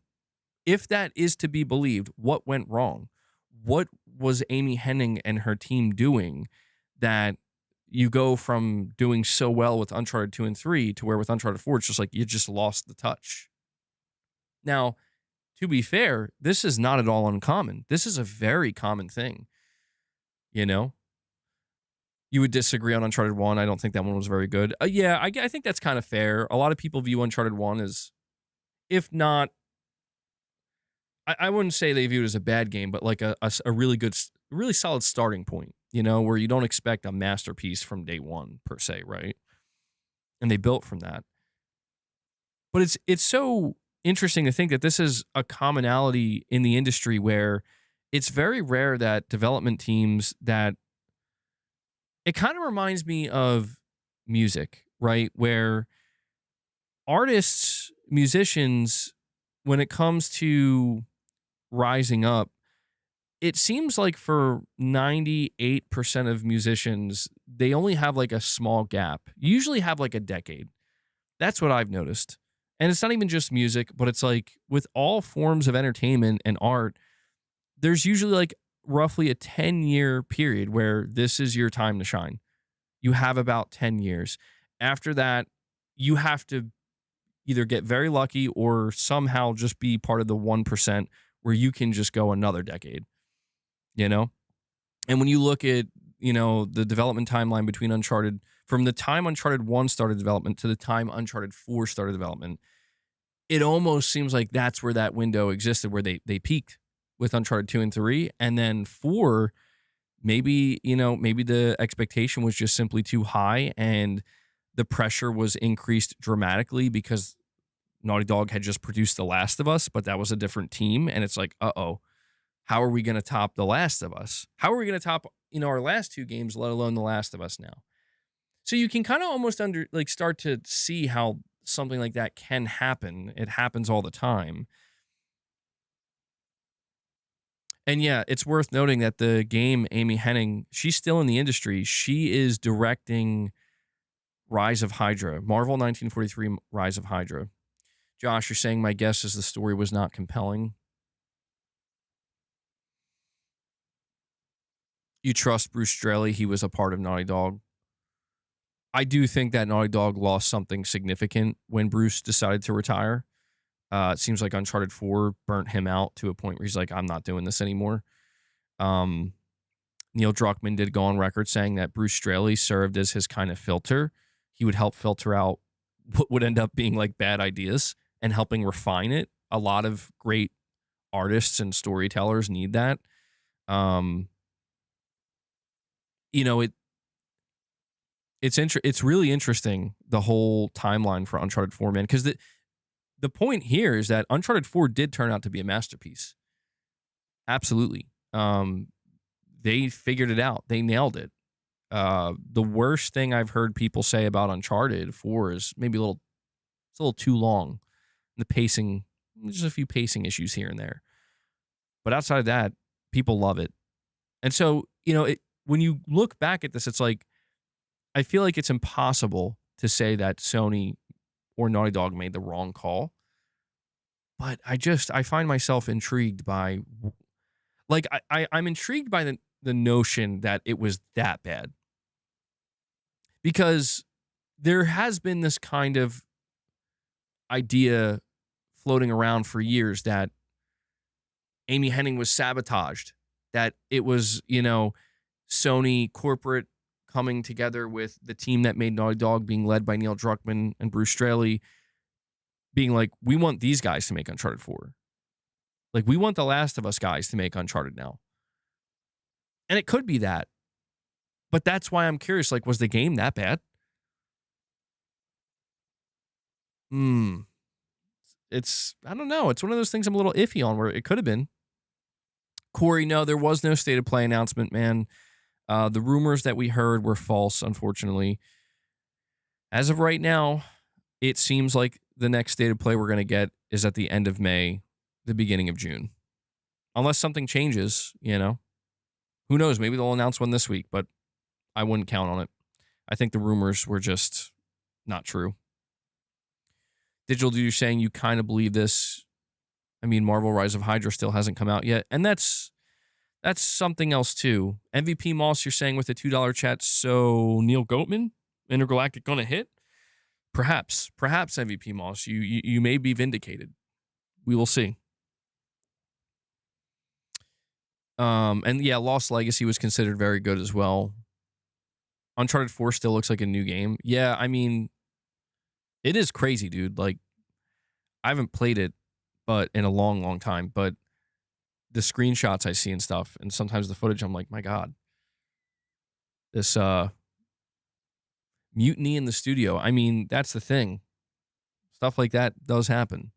But usually for good reason. It doesn't just happen for the sake of it. Who started those rumors? So we can take what they say much less serious. I can't tell you. Those rumors have been floating around for years. The rumors of, Amy Hennig kind of being, again, like shoved off, where it's like, we're taking over now. I guess what I mean to say is, like, nobody really considered, like, but what if the game was bad? And it's understandable why people don't immediately assume that, because it's like, at that time, Amy Hennig is, I mean, she's like securing her status as like, dude, you're a top tier game director.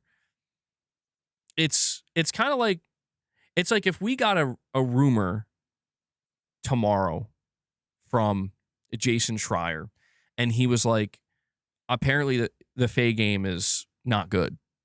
And it kind of like what we heard from Fair Games recently, where it's like, yeah, play testers are not happy with it.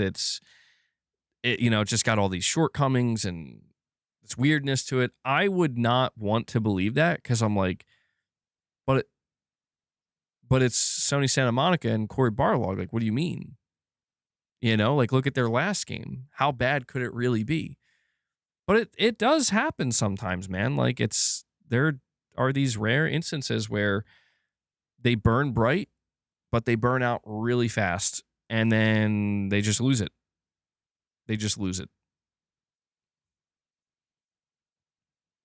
I don't know why. I mean, nobody really knows why. It's just the way things seem to go.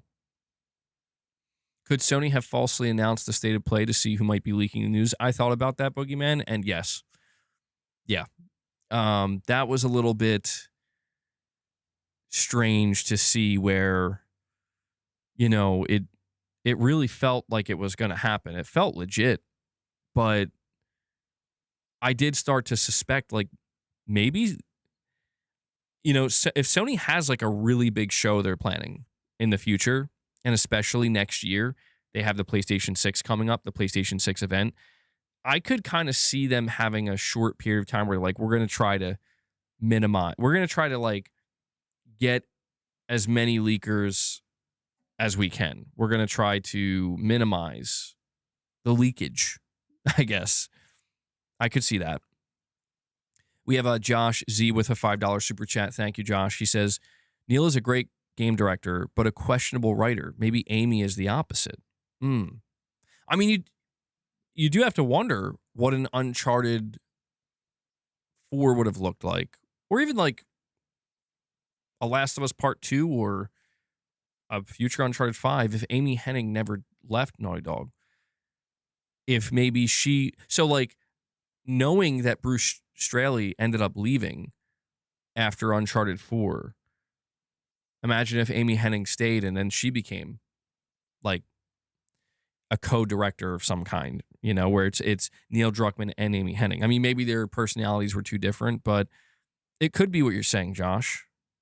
Because, I mean, here's the thing. Neil Druckmann, he wrote The Last of Us 1, but he did go on record saying that Bruce Straley was the one who filtered out what he considered his bad ideas. At the time, he didn't think they were bad ideas. Bruce was like, maybe get rid of that. Don't do that. And that's from Neil's own admission, where I don't know, you look at the Last of Us 1 story compared to The Last of Us 2, and you can't help but wonder how different the Last of Us Part 2 story would have been if Bruce Straley was still part of the studio acting as that filter. Something tells me it would have been very different. I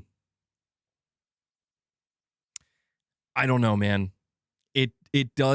It's interesting to me how the two stories we're talking about right now, the story about Shuhei Yoshida, Jim Ryan saying, you're going to do what I say, and if not, I'm going to find somebody else who's going to make it happen. And then we hear the story about Amy Hennig, Neil Druckmann, Bruce Straley, leadership shakeups. It almost starts to feel like there is this kind of pattern inside of Sony, like a systemic type thing. And maybe it's just the way their hierarchy as a whole, as an entire company, it just works this way, where it kind of facilitates when people start to rise further and further, or closer and closer to the top. I mean, it really starts to become like, it's going to be my way now. And that's, I mean, to be fair, I guess that's just how hierarchies in general work, right? Intergalactic is going to be so telling, though, man.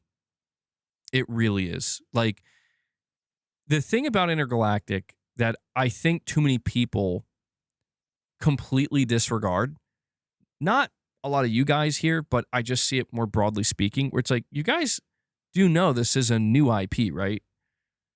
And people just seem to gloss over that, where, to be honest, some people, their reactions to it are almost as if they just announced The Last of Us Part 3. Where it's like, oh, God, here we go again. Another, oh, man, after The Last of Us 2, it's going to be another shit storm. And it's like, dude, this is a new game. Michael, I'm glad I could help inform you. Michael's like, I didn't know it was a new IP. Well, now you know, Michael. Now he knows.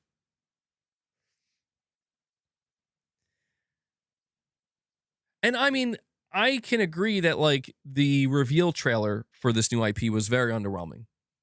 I agree with that. The potential there, I think, is high, though. I hated it until now. See, I'm doing great work out here. Well, I'm definitely not good enough to find the Doomsday trailer. Got 10,000 AI clickbaits, though. Was there a leak or something for the Avengers Doomsday trailer? It's also worth noting that directing games is not like directing film. Definitely. Yeah, directing games, I imagine, is vastly different. Vastly. The set of, like, the types of problems you probably run into as a director with a game compared to film is probably so unique to gaming, where it's like, this is not even a thing that exists in film. Like, it literally can't exist in film. Someone said there was, but I couldn't find it. I find that hard to believe. Yeah, if there was actually a leaked trailer, I imagine that would be everywhere, somewhere, certainly. Like it wouldn't be that hard to find. Intergalactic next September release date. I mean, I could see it. I could see it. Oh, Chris, you're talking about the 4 teaser trailers. Yeah. I have to admit, I've fallen off of Marvel, like with the movies and the MCU a lot, but I Michael, no wait, where are you, Michael? You're saying it's snowing? You're very annoyed it's snowing. Where are you again? Wait, are you near me? Oh my god. Reading. Okay, you're in PA. Okay, so you are in proximity. Is it snowing where I am right now? It better not be. Well, let me check the weather.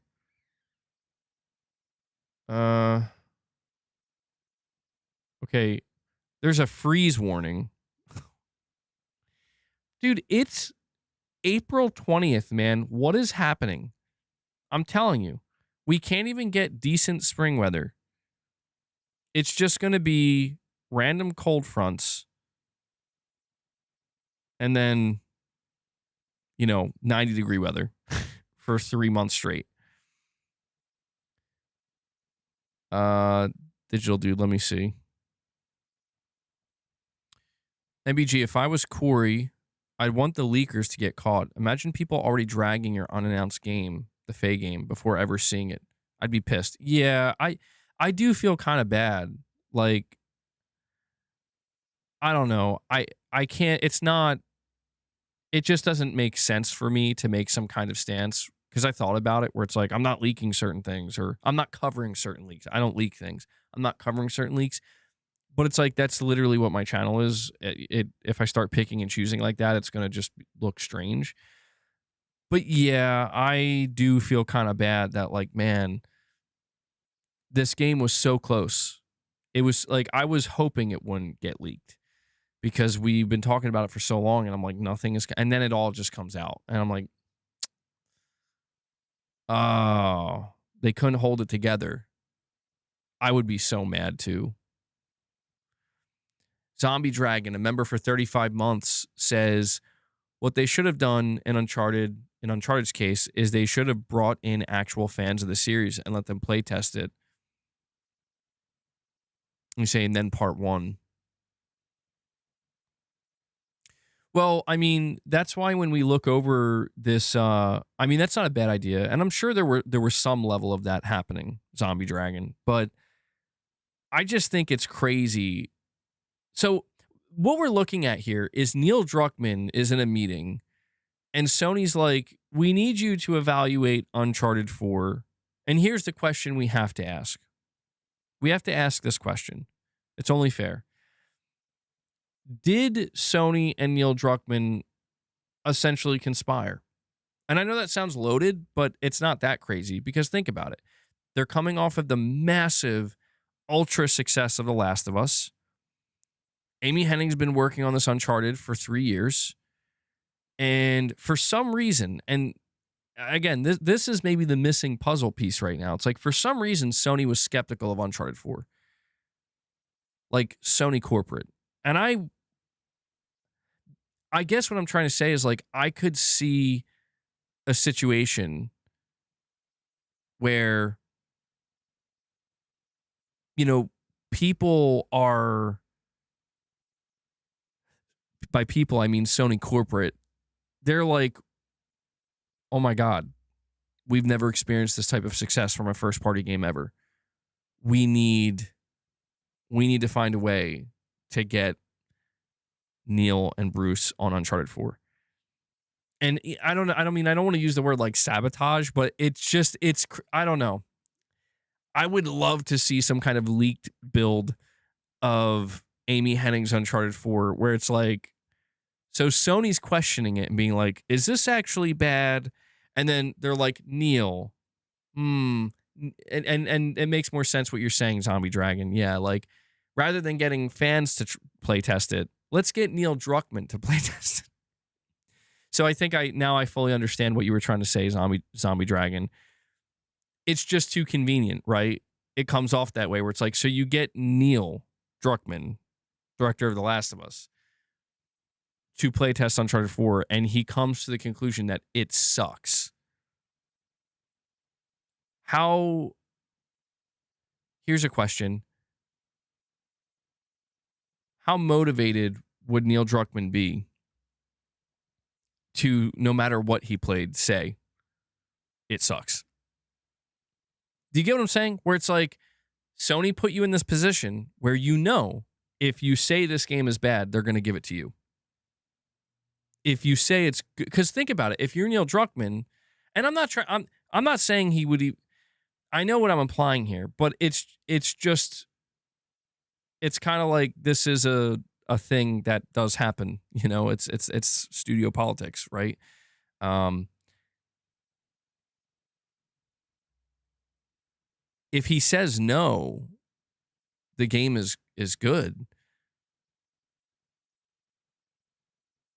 Okay, then you can go do something else. I don't know. I guess I'm keeping an open mind here where anything is possible, I suppose. What do you think is more likely?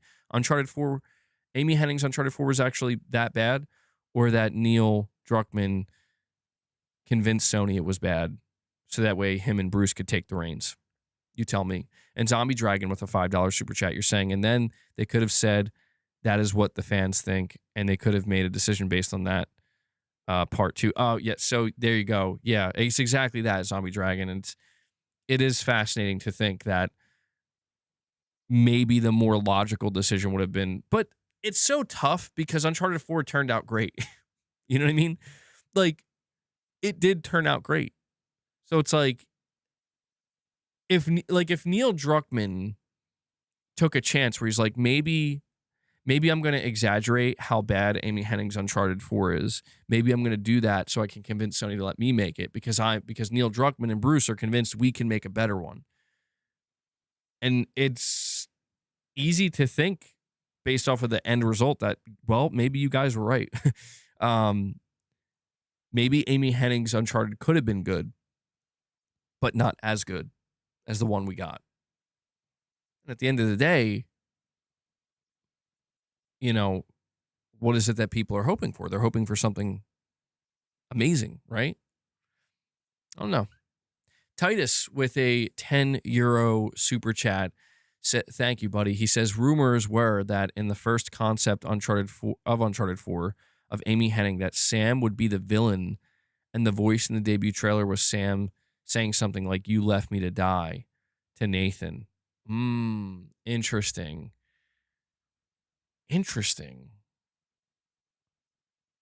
Yeah, I mean, you could kind of, I guess that, yeah, it's kind of ringing a bell. I remember people speculating about that or talking about that. Does that sound like it would have been better?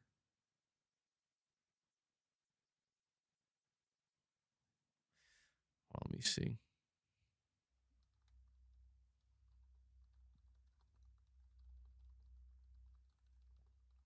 Let me see what information I can get here. AI is telling me Amy Hennig's version of Uncharted 4 Thief's End was envisioned as a darker, more character-focused tale where Sam Drake acted as an antagonist force rather than a jovial partner. It featured characters like Charlie Cutter in a major role, lacked Nadine Ross, and was slated as a Thief's End for the story arc, but not necessarily the final game in the series. The story was less of a globe-trotting adventure and more of a gritty personal thriller focusing on the dark past of Nathan Drake. Sam was a ghost from the past, acting as a complicated antagonist force to be reckoned, rather than just a brother in trouble. Gameplay focus. The game had a no-gun approach to certain sections of the gameplay loop, aiming to change up the traditional combat formula of previous titles. Production trouble. The project faced a troubled, rushed development and staffing issues, with some reporting difficulties in making firm decisions on the game's direction. Differences from the final game. The final version by Neil Druckmann and Bruce Straley brought back more traditional blockbuster action feel to it, removed the antagonism between Sam and Nate, and introduced flashback mechanics and the character of Nadine Ross. Dude, do people like Nadine? The Nadine character thing, I didn't know about that. I didn't realize that Nadine wasn't going to be in the game at all. If I'm not mistaken, don't people kind of not like Nadine? I don't know. Maybe I'm wrong. I know she was in the Lost Legacy too. And we have Ruben J with a $5 super chat. Thank you, buddy. He says, weren't Bruce and Neil trying to make The Last of Us 2 at the time? I don't think they wanted to be dragged into Uncharted 4, but they had to in order to save the project. And yeah, that might be Occam's razor right there, Ruben, where it's like Occam's razor says that they wanted to immediately start working on The Last of Us Part 2, and they probably already were in the process of that. And that's why The Last of Us Part 2 took so long, because, you know, they did have to come in and really change and finish Uncharted 4. And yeah, Occam's razor tells you that makes the most sense. That's the most logical answer. She was better in Lost Legacy. You like Nadine? What's there to hate? No, I don't know. I'm not. I vaguely remember her from when I played Uncharted 4. I played Uncharted 4 a long time ago. I didn't play Lost Legacy though. From what I read, Druckmann and Straley were kind of forced into saving the project. Okay, so yeah, maybe my view on it is completely wrong, where it is exactly that. It's like they're sitting there like, okay, honestly, this is not great, but come on, like, and it does kind of make sense.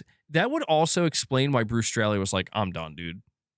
You know, that could explain it. Where, I mean, I know there's a lot of different interviews with Bruce Straley, and maybe he confirmed this or didn't. I don't know, but it's like, bro, this was like, I didn't necessarily want to do this, and I kind of got dragged into doing it, and it did, you know, it worked out great, but I'm not risking going through this again. It could be that.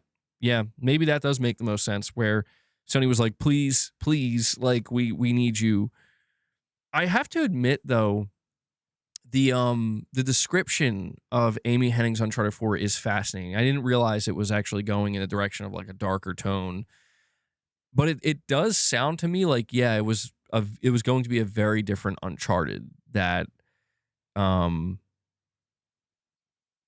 I guess what I'm trying to say is, like, if they were trying to make drastic shifts development wise, where not just in tone of the story and the characters, but also some gameplay shifts, I could see how they could run into a lot of problems where it's like, oh, this is much more difficult to pull off than we expected. And yeah, I guess in a sense, it's like you view it from that perspective. Neil Druckmann and Bruce Straley come in and they're like, we got to just kind of go back to the basics here. It's going to be a globe-trotting adventure. His brother's going to show up. We're going to have flashbacks. It's going to be a good romp, right? Interesting. Yeah. Man, it really does make me wonder what Amy Hennig's vision, what the final product would have looked like. Final game, I should say. Interesting times with Naughty Dog, man. They've, you know, you could say what you want about Naughty Dog, but interesting studio. So 7 years ago, apparently, is when Amy Hennig revealed her vision for Uncharted 4.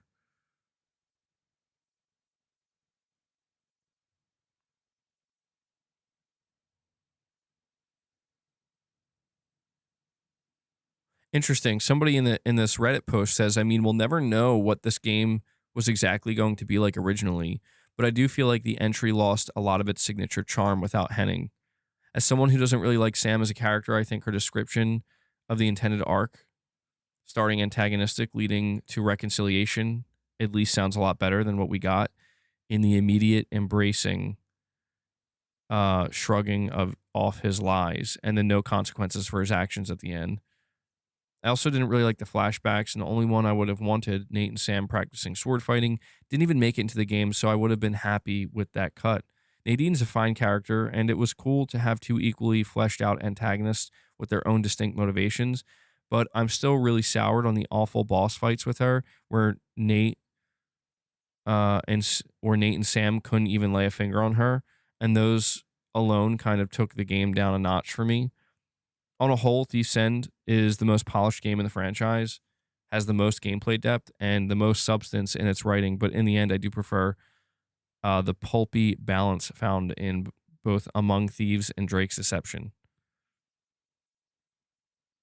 Yeah, I think that's what I was thinking about.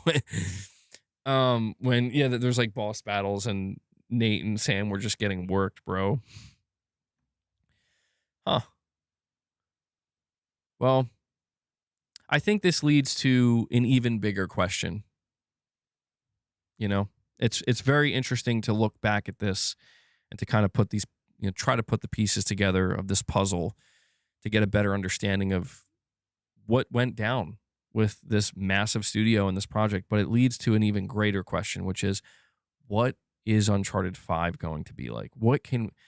I don't know, man. There's been a lot of talk about Uncharted lately. And it seems like it really does seem like the announcement is coming. Not necessarily this year, but we can expect a new Uncharted to be announced maybe within the next 2 years or so. And it's been in development for more than a few years now. Neil's producing, not directing. So curious to see which direction they go in, man, because I will say this.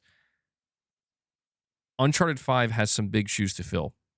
Like I said, Uncharted 4 is considered a masterpiece. Best game in the series for a lot of people. It's going to take a lot for, what'll basically be a new team. That's the thing.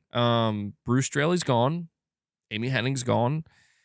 Neil's producing, but not directing. I don't think he's writing it. They would have, I think that would have, nothing's been officially confirmed, but the assumption is he's not writing it. He's busy with Intergalactic. So I don't know. As much as I dislike Druckmann, he would need to be a complete psycho to do 4 years of dev work and just 2 years to take over Uncharted 4. Yeah, right. And that's true too. Yeah, I do forget. I guess it's safe to say that that theory is maybe put to rest, where that's not what happened. She was not ousted. It wasn't like we hate you and we just want to replace you. It just seems like maybe she really was struggling to go in this new direction that she was trying to go in with Uncharted 4. And yeah, a lot of work, a lot of crunch. The problem with Uncharted 4, I think, ultimately, is the amount of crunch it created, where I think crunch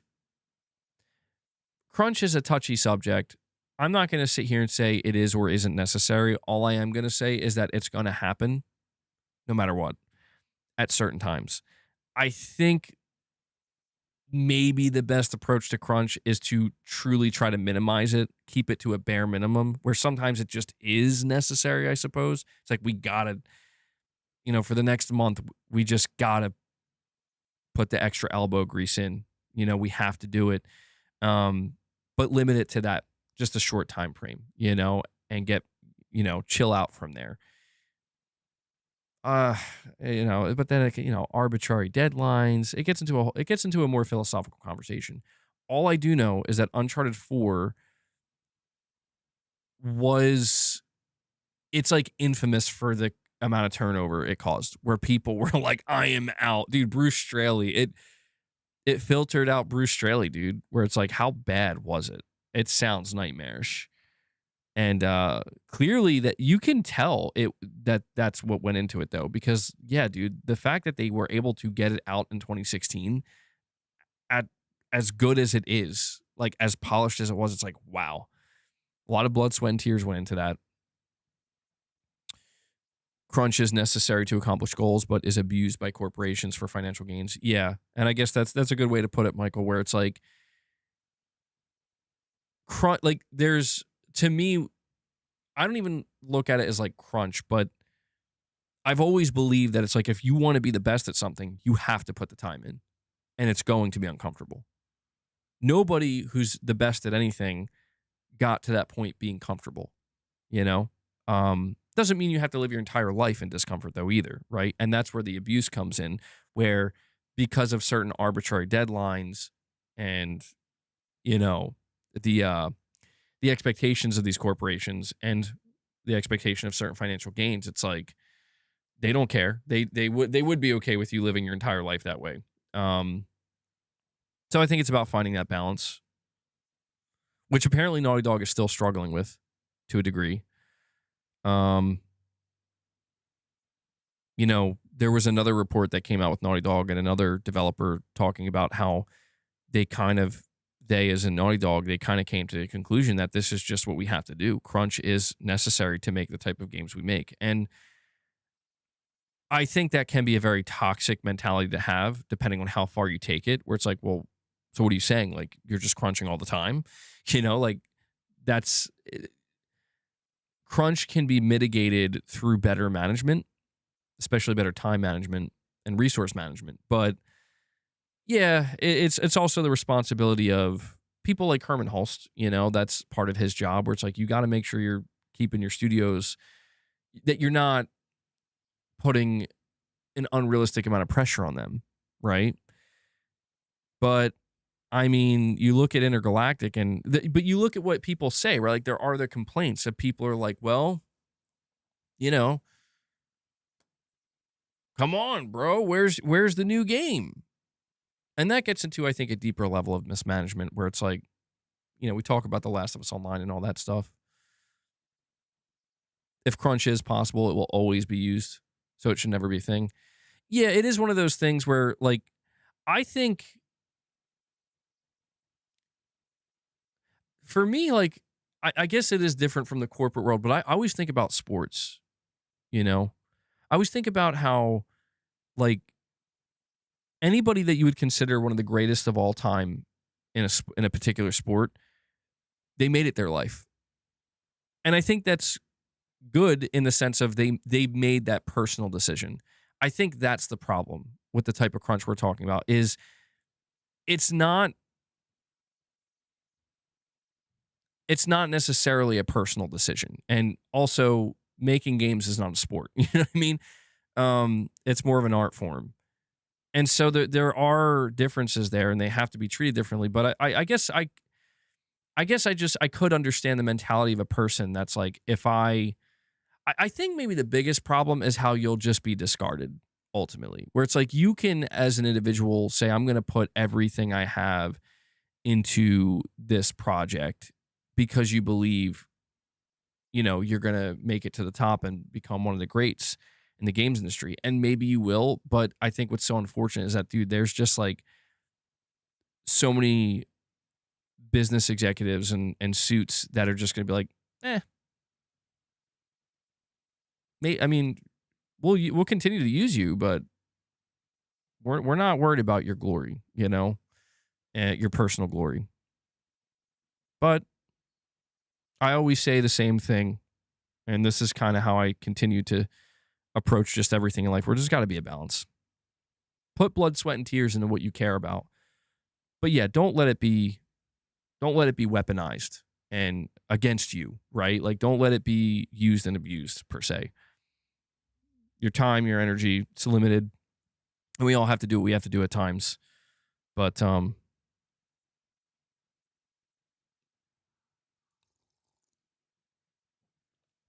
yeah, that's true too. Get a union. Laziest people I've ever. Dude, it's Michael, it's so funny. You sound like dude, I remember this one time I went to go do this job where I was working with my father-in-law and it was a we weren't working for like a company or anything. It was just like a side job. And he'd asked me and my friend if we wanted to, make a little bit extra money. And I'm like, oh yeah, sure. Did not realize what I was signing up for, dude. I think we bit off way more than we could chew. And I didn't know going into it. I don't think he knew going into it. Um, and then we had to like ask his friend, my father-in-law asked his good friend to come help us. And thank God he did, because it really helps out. But dude, the whole time, dude, it was just so funny. The whole time he was just screaming about unions and stuff like that. And I'm like, I don't even know what you're talking. This was like years ago. I'm like, I don't know what you're talking about, man. All I know is I feel like I'm about to drop here, and I just want to get this done and get out of here, and that's it. But I don't know why you saying that, Michael, brought me. It gave me a little flashback, and that was crazy. I I was not. We took on way too much work, man. We're like 4 or 5 people. I'm like, this is not. This is too much. Anyway, I'll never forget how bad my back hurt that day. MBG, are there not deadlines on projects? And they not encounter delays and setbacks? If so, in order to make deadlines and not have to spend more money, it happens. We aren't perfect. Yeah, and that's true. There's always going to be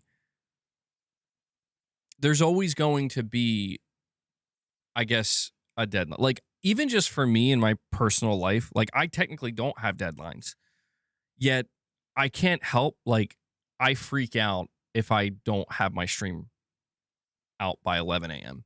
You know what I'm talking about? Like, when I put it out there as my at 11 a.m.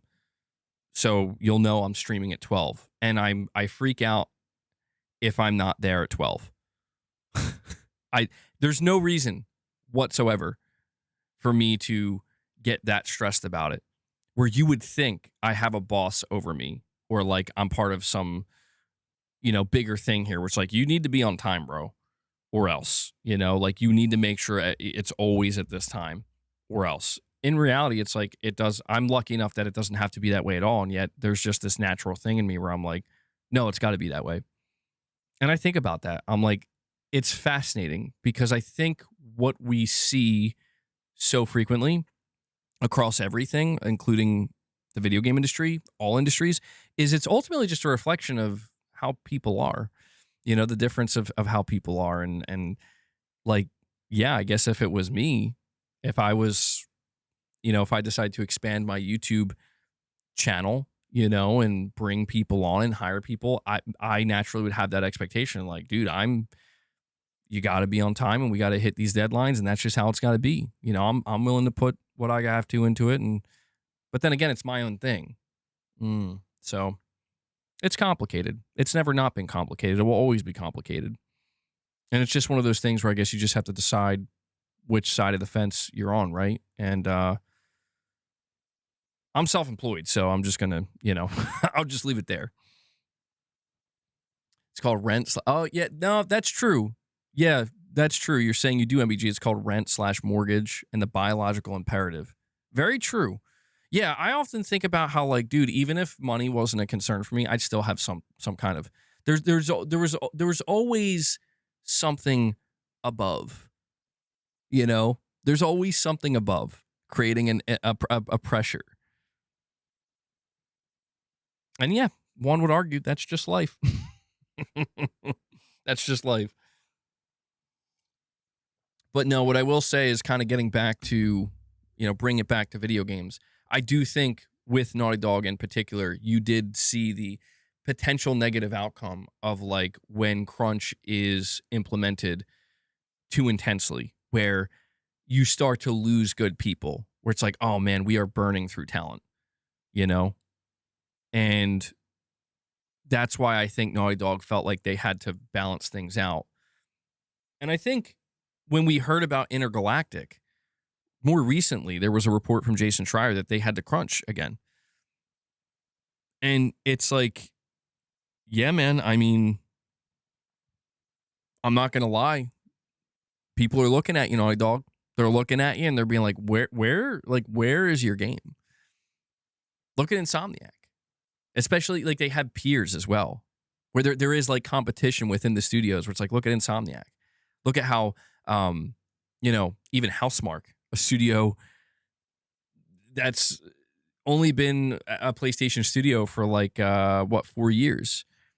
They're about to put out their second game this gen, and Naughty Dog still doesn't put out one. So I guess what I'm trying to say is, like, from Naughty Dog's perspective, they probably do feel this pressure naturally of, like, man, we messed up.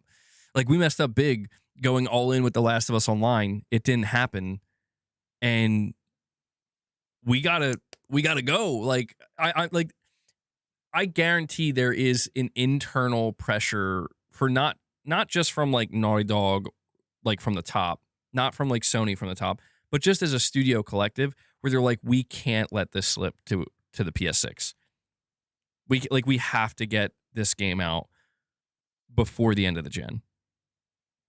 Because if that was me, that's exactly how I would feel if I was there, where I'm like, it's almost like an honor type thing where it's like your honor's on the line here, bro. You can't go the whole gen without a single new game. Is it worth all the blood, sweat, and tears that might have to go into it to make it happen? Perhaps. But ironically, that they're going to re-release it a year later with the Intergalactic Director's Cut for PlayStation 6. So, yeah.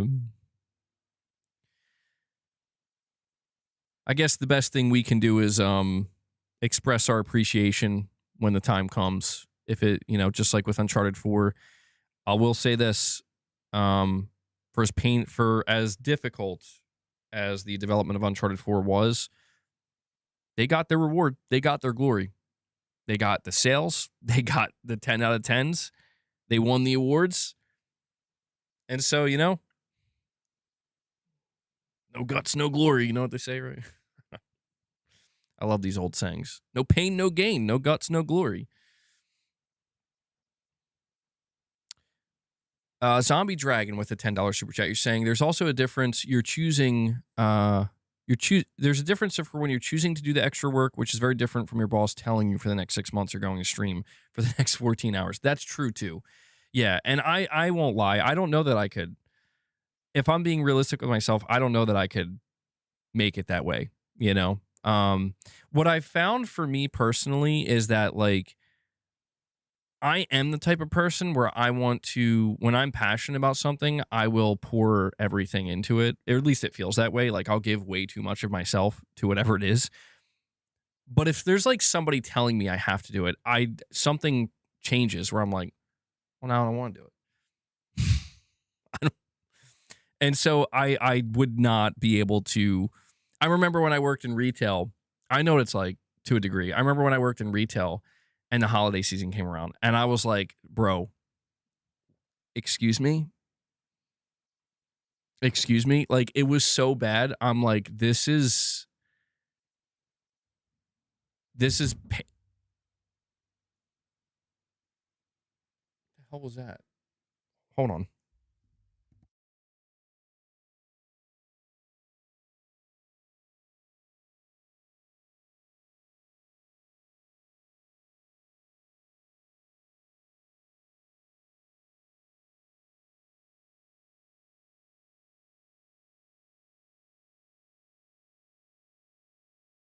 Sorry about that. I heard something. It was the recliner closing upstairs. I thought it was just really loud. I'm like, is everything good? Wait, you weren't born as MBG? No, dude. Like, I mean, look, when I was working retail for the short time I did, I remember the holiday season would come around, and I'm like, the biggest thing I remember feeling, like, honestly, was I was younger at the time. I felt like horrible. I'm like, this is torturous. This is some of the worst feeling I've ever experienced. I don't want to do this. My God. But the worst feeling was feeling like I wasn't compensated. Like I was not compensated for like what I was sacrificing to be a part of this. And I did feel a little bit abused there where I'm like, dude, like this is what you're paying people to work like a 24, like not 24 hours, but I mean, just like, it's crazy what they were asking and they just weren't giving like anything. And I'm like, yeah, no, if you're going to, that's why I feel like when you look at something that becomes a major success, at the very least, you should be rewarded more than handsomely for the blood, sweat, and tears that you sacrifice, right? That you put into it. You should get certainly back what you put into it, but you should get back more than what you put into it. And I think that goes a long way. And I think for a lot of people, that is the justification of why they're willing to do it. And that's why there's always going to be that person that even if you step aside and say, I don't want to do that, there's always going to be the person that rises up and says, I'll do it. You know? Just think how you react to people suggesting you stream for 10 hours a day. Yeah, and that's the thing, man. Like, I guess realistically, if I were to stream for 10 hours a day, I would be rewarded probably more than I would expect. Like it would probably go very well financially for the channel. But I do think about it. I'm like, yeah, I would. God, man, like what else would I do? I'd have maybe time to eat, bathe sometimes, sleep a little bit, and then it's right back to streaming. And it's like, yeah, I guess if I wanted to chase something, I would feel like that's totally worth it. If I felt like there was an end goal I was striving towards, which is like, I'm going to aggressively climb the ladder and become one of the best streamers. If I had that motivation, which maybe if I was younger, I would. I don't have that type of hunger, though. If I was like that, maybe that is what I'd be doing, though. You know, I'd be playing, I'd be sitting there playing every new game release for like 10 hours a day or something, just trying to constantly have. You know who did it right? I'll tell you, you know what channels did it right? Those music channels that, they're live 24/7. You know what I'm talking about? Like the lo-fi beats and stuff. They did it right. I did a 10-hour stream before. It was okay. I did feel pretty worn out, but it was okay. I think it was for like a state of play. But anyway, all this is to say, I know that we're being very long-winded here.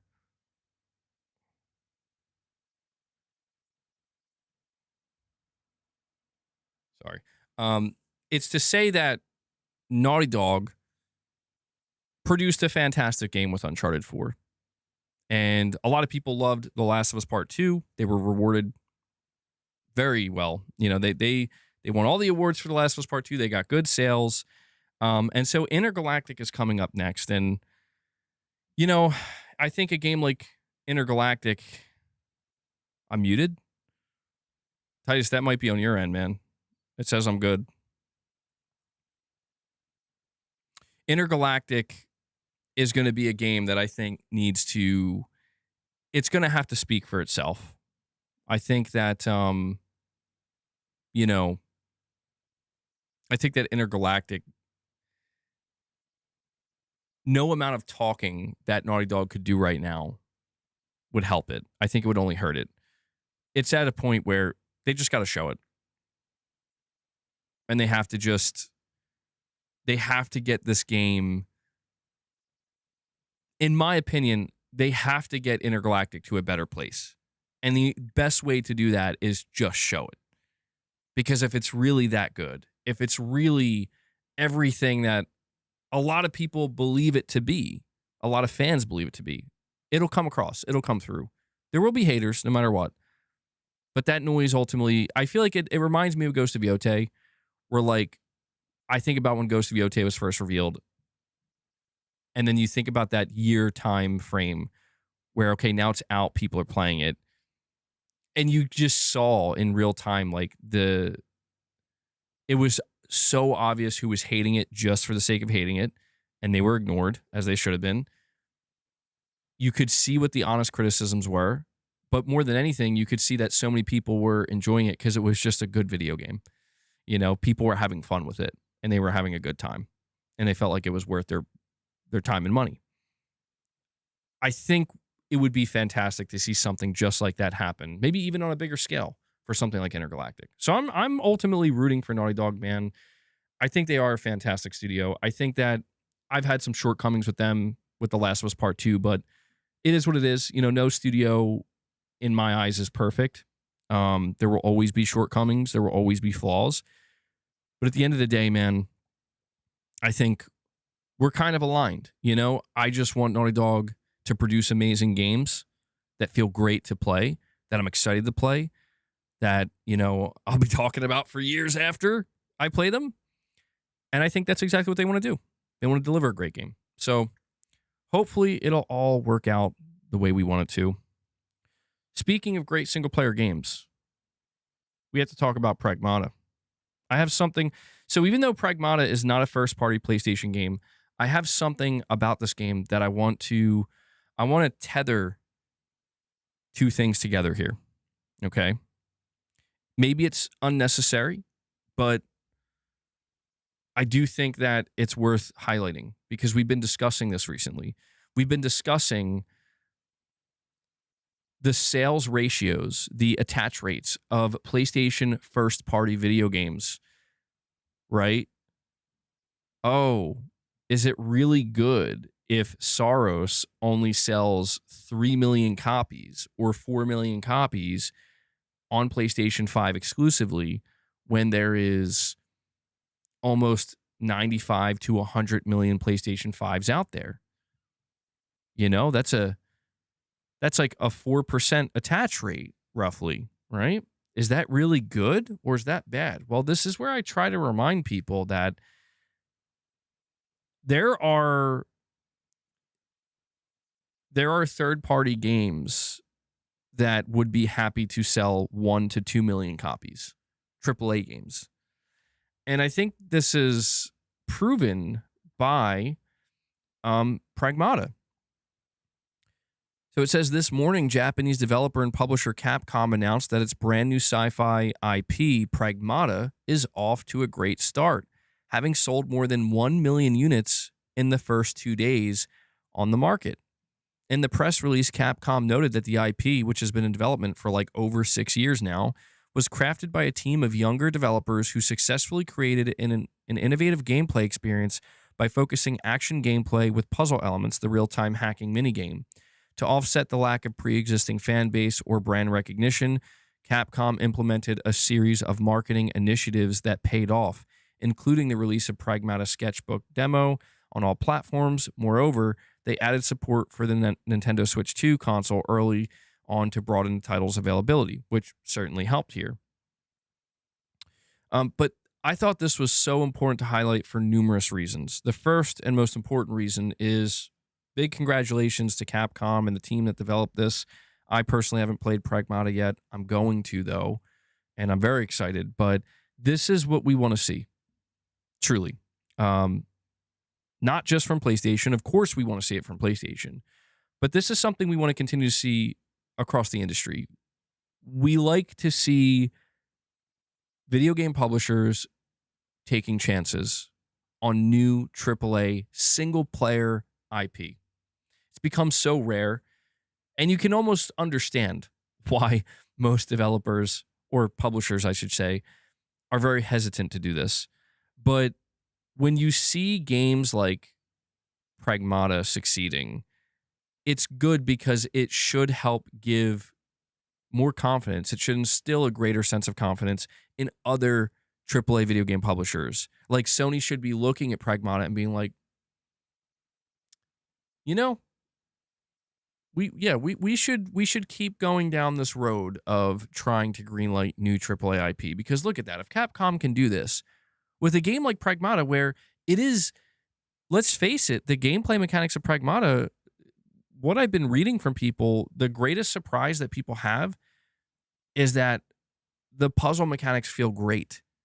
They weren't expecting them to feel anywhere near that good.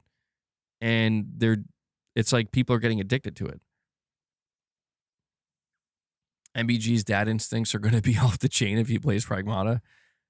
I am really curious. People really like the characters, Hugh and Diana, and they like the story. But yeah, man, I wanted to also use this as an example to highlight to people where it's like Capcom right now is celebrating selling 1 million units across every platform, pretty much. PC, PS5, Xbox consoles, and Switch 2 even. And they hit 1 million sales, and it's a $60 game, mind you. It's not even a $70 game. It's a $60 game, which is good. That's another reason why it should be rewarded. And I hope to see it sell many more million. I don't know if it will, but I hope it does. It just goes to show that if there was any question, does Sony view Astrobot selling 2.5 to 3 million units perhaps. I mean, maybe it's higher than that now. Do they see that as a success? Yes. Yes, they do. Do they see a game like, let's say, Ghost of Yotei? Ghost of Yotei being a sequel, not a, but a sequel to a new IP, that new IP being Ghost of Tsushima. When we look at Ghost of Tsushima, it went on to sell over 13 million units. I have spent years trying to inform people, like, do you understand how insane that is for Sony?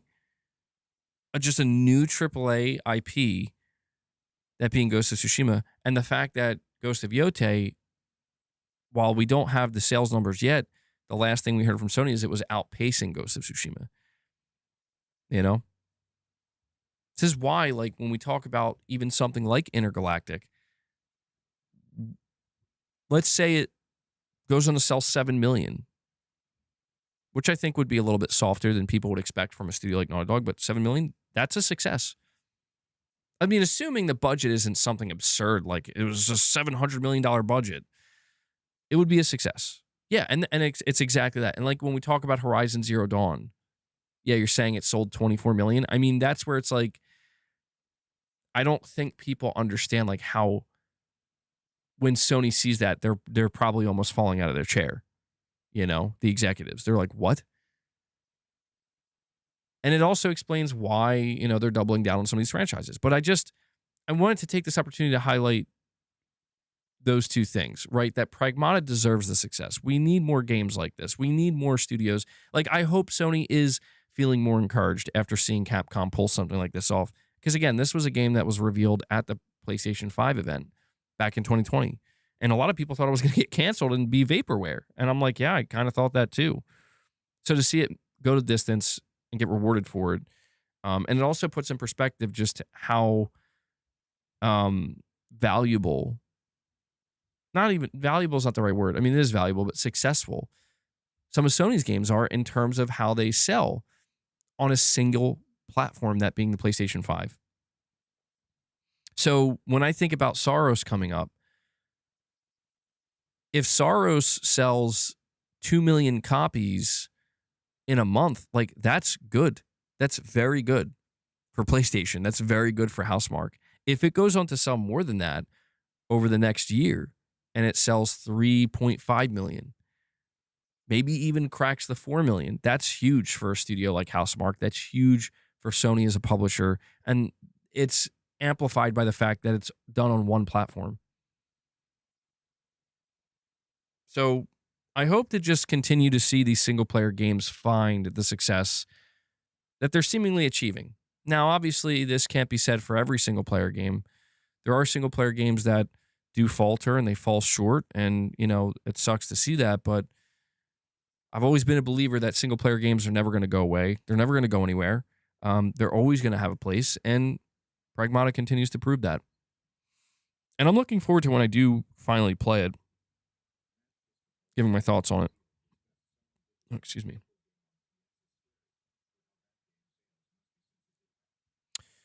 We have a direct donation from No Craig or Craig.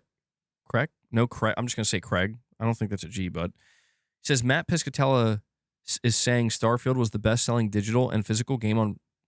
Let me reread this. Matt Piscatella saying Starfield was best-selling digital and physical game on PlayStation is scary for how bad the game sales must be since it did bad. Well, see, that's what's interesting, right? Is like, I was talking about how based off of the data, which is not official data, but it came from, who did it come from? Why am I drawing a blank? Alinea Analytics. There we go. They said it sold like 140,000 copies, I think, in the first couple days, right, of it being out. And I viewed that as bad because I thought, well, honestly, my expectation for something like Starfield was like, dude, this is a big AAA game, like it's a big deal, and they're like, surely it's going to crack 1 million. At least that's what I thought. And you're saying that Matt Piscatella is relaying that it's the best-selling digital and physical game on PlayStation. I actually want to go check this out too. Not that I don't believe you, but um, I just want to see if there's any other data he's putting out too. Let me see. So I'm on Blue Sky. Okay, so he put this out 3 hours ago. He says Starfield was the best-selling video game of the week in tracked. So this was prior to Pragmata, I think, coming out. Um, in tracked physical and digital US full game dollar sales during the week ending April 11th. So yeah, no Pragmata yet. It's the first time Starfield has led the weekly US best-selling titles charts since the week ending September 2nd, 2023. The PlayStation 5 version of Starfield released on April 7th, coinciding with the Free Lanes and Terran Armada content updates. I'm trying to see if he has any charts here.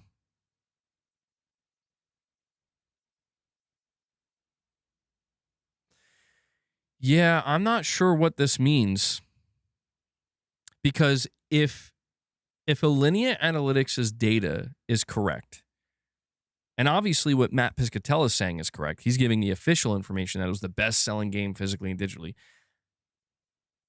That is kind of slightly concerning. Not massively, but it's looking like maybe this was a bad week for video game sales on PlayStation because that's kind of. Here's the thing though. Do you know what I really want to find out? What I want to find out is how Microsoft feels about the way Starfield is selling on PlayStation 5. Yeah, that's a good question, Gavin. What else came out? I don't know. The week ending April 11th, I don't think anything big released.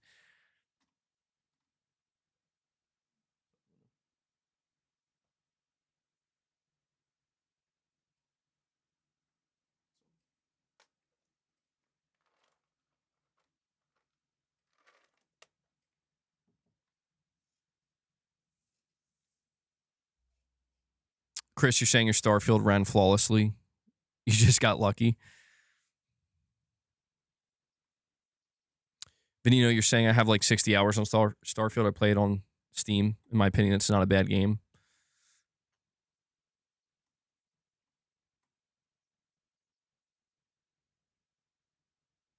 Yeah, my big question with Starfield is how Microsoft feels about it, dude. Because, I mean, look, my gut tells me, my intuition, it tells me that if they sold 140,000 copies, that's not great. Like, they don't feel very good about that. It could be a situation where they're like, let's just see if it has legs. Maybe it will go on to sell many more copies over a long period of time on PlayStation.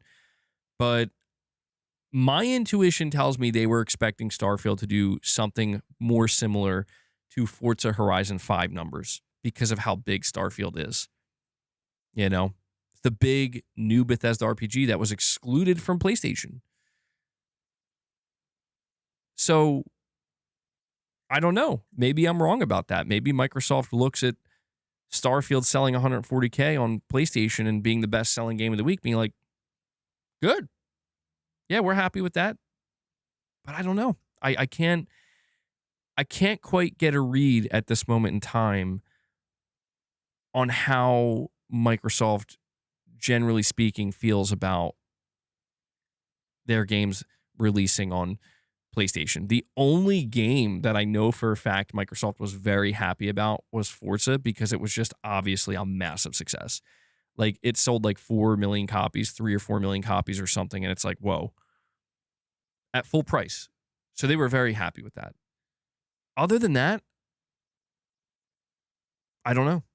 I don't know. I don't know how they feel about their other games.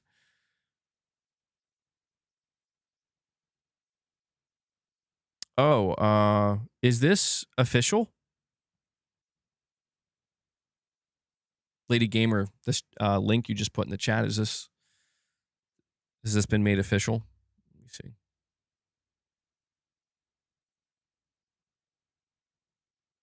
Okay. So yeah. Wow. they're actually doing.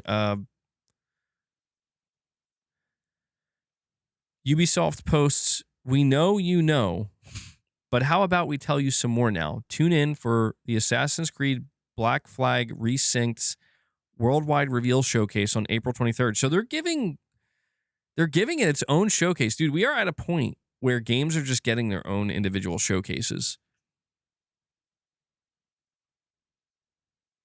Safe to say, no state of play.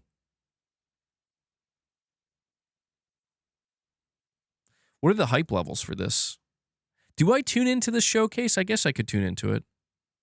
So it's on April 23rd at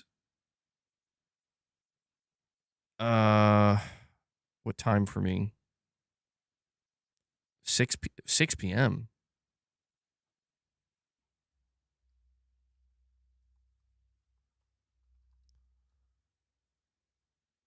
Yeah. I don't know if I'm going to stream this event. I don't know if I'm going to be streaming that long on that day. I mean, maybe I could. Do I want to push it? That's the question.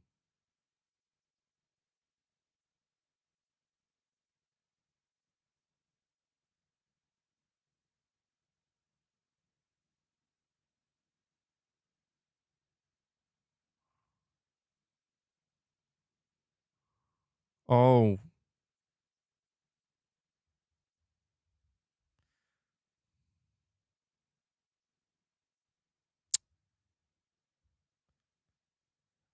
that's crazy.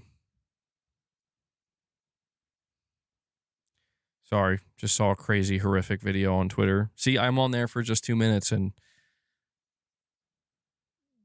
I was just trying to learn about Assassin's Creed, man. Oh, jeez. All right.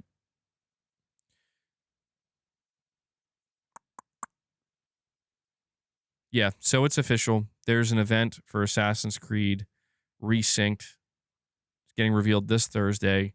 Although it seems like so many things have leaked about it. Why make people wait? Just do it tomorrow. All right, let me come back to the chat here. That's your algorithm. It sure is. It sure is, man. You know what's so annoying about Twitter is they added this feature where you can customize your timeline and you can like tap, I guess, boxes, uncheck what you don't want to see and just check what you want to see. And I'll click gaming. I just want to see gaming stuff. And it resets. Every time you go back, it just completely resets. And I'm like, what is the point of this? Who wants to do that every single time? I have a second monitor, but I mostly just use one. It was leaked over a year ago. You want to replay Uncharted 4 now? Yeah, I agree with that. You're saying Amy Hennig has had very bad luck over the years. It's a shame. It is. It's why I'm so curious, and I know many other people are curious to see how her new game, Rise of Hydra, how that's going to turn out.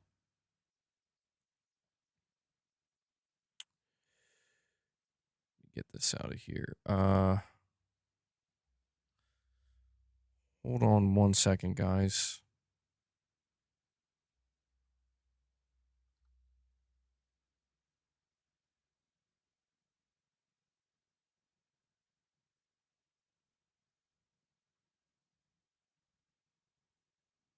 Okay. All right. MBG, I give up on Twitter sometimes. I can't blame you. I definitely can't blame you. Well, I mean, when we talk about Rise of Hydra, it seems like it has a lot of promise. It looked good from what we've seen of it, but yeah, I'm not sure why it's taking this long. And I think the more concerning thing about Rise of Hydra is we haven't seen anything. I think they've shown like one reveal trailer and then one like Unreal Engine 5 demo. Not even a demo, but like a cut scene kind of showcasing the graphical fidelity. Um outside of that, I mean, it just got delayed and we haven't heard or seen anything since. So it's understandable why people are a little bit concerned. By the way, guys, thank you for getting us to 127 likes. You're doing great hitting the like button. Continue. If you haven't hit the like button, take a moment, hit it. Let's see if we can get that up to 130 and then maybe push to get 150 likes. It definitely helps more than you know.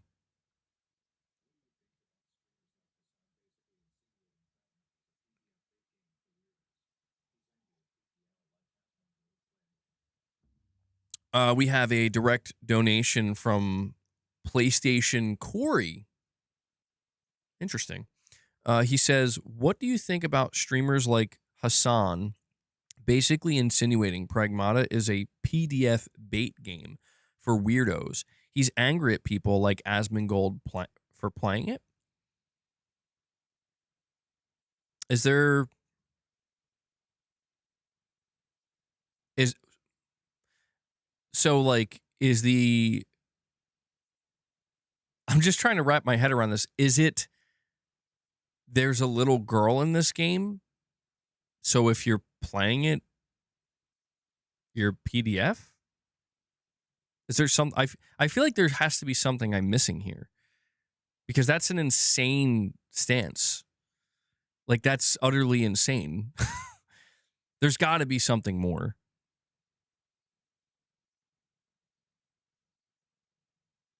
I mean, just based off of what you're telling me, I feel like number one, that has to be a joke. Number two, if it's not a joke,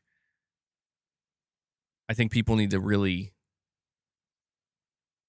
take a break from the internet or something or reevaluate their lives where it's like, who's even thinking that? Like, who's thinking that? I mean, well, you know, to be fair though, on the internet, there are a lot of strange people. They're like, I mean, are there like crazy weirdo individuals out there that are probably with any game that has children in it being weirdos about it? I mean, I wouldn't doubt it. There's a lot of very strange and insane people out there. Um, I think it would be absolutely insane though to look at a game like Pragmata and your first thought is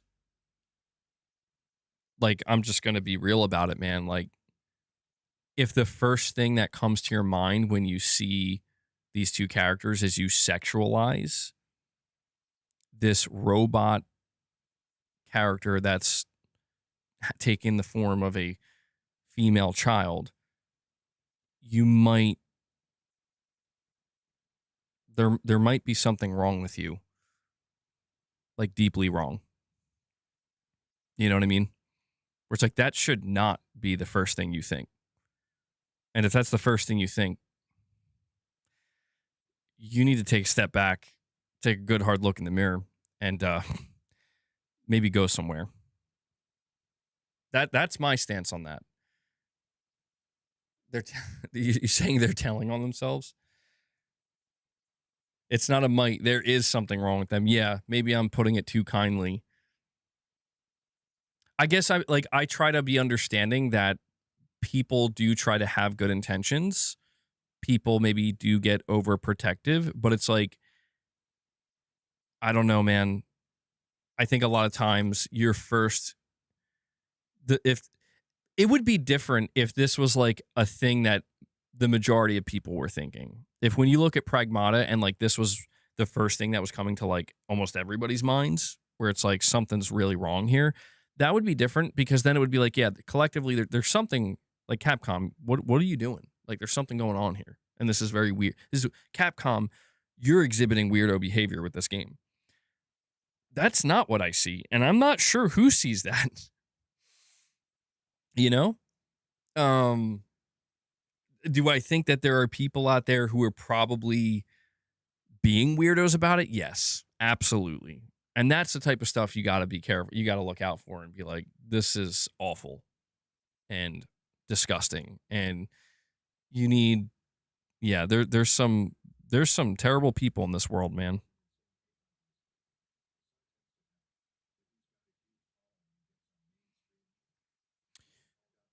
So PlayStation Corey with another $2 direct donation, you're saying, no, it's an insane take, obviously. Hassan tends to have them, but he's got a huge following and gets on mainstream media. He even called out Capcom. Bro, he called out Capcom? What? Dude, what?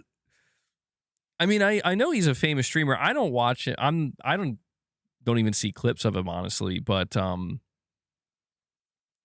sorry, that's insane. Like, unless there's something in this game that I'm not aware of, which I am, if that was the case, I think reviewers would have pointed it out.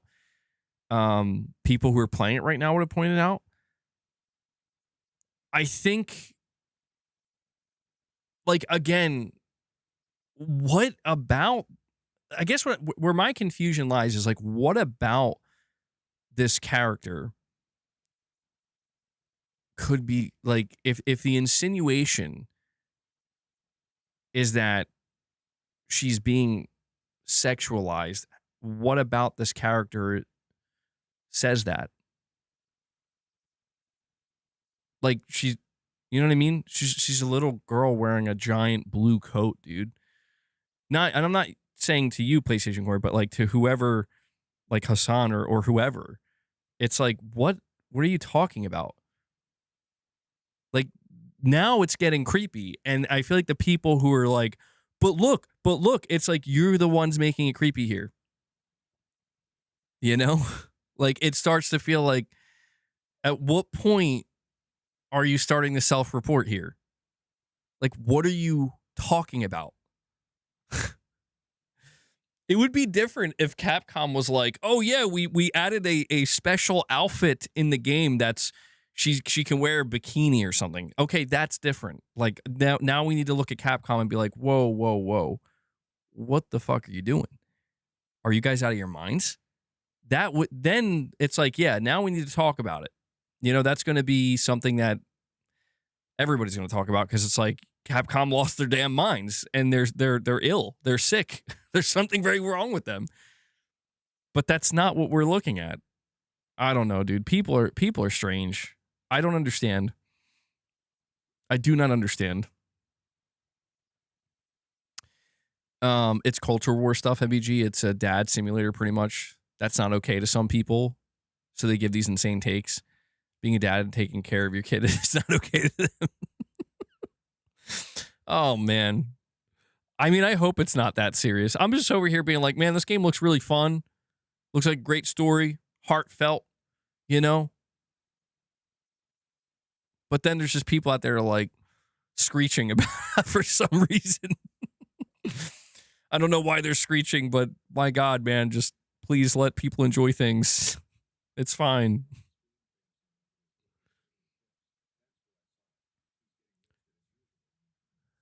PlayStation Corey with another $2 direct donation saying live stream fails on Reddit is good for streamer clips. That's where I saw it. He's getting roasted as usual in the comments. Yo, did I ever show up there? Oh, no. I guess it makes sense there would be a Reddit for this. Uh-oh. I hope I didn't show up there. I did at some point. PlayStation Corey, have you ever seen me on this Reddit? Has MBG ever popped up? God, I hope it's not for something crazy. Guys, what's it? You know what? If I ever did, probably during the Blue Point thing. Or not Blue Point, the Blue Box thing. I could see that. You remember that one time I brought up my Twitter live for everybody to see, and I scrolled down in the replies, and somebody put some of the most heinous clips ever. You guys remember that?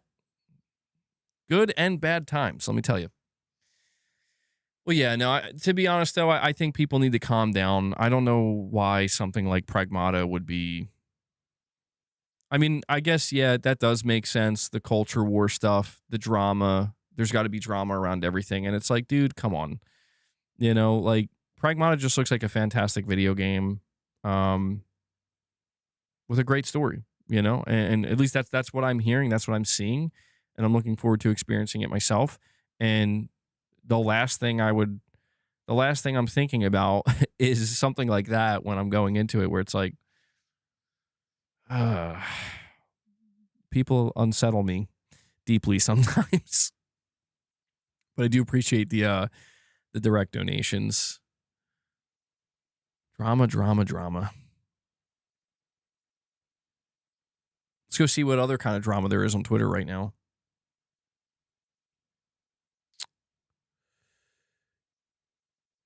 Hold on. I'll type in Pragmata. Let's see. Pragmata, maybe it's not drama, but Pragmata might be the most effective start a family, have kids message I've seen. Do you understand what Reddit is doing to Pragmata right now? Wait, hold on. Reddit mods are removing posts and banning people from subreddits for praising and enjoying Pragmata. Somebody says no, they're enforcing subreddit rules. What is going on?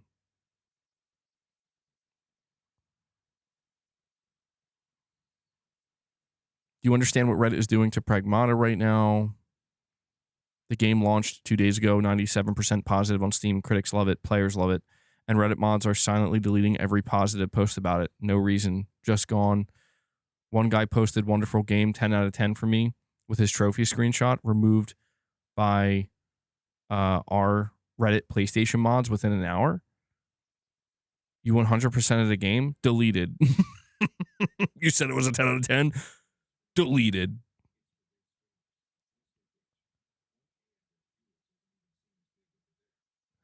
PlayStation Courier saying you are not even on the radar of live stream fails. LOL.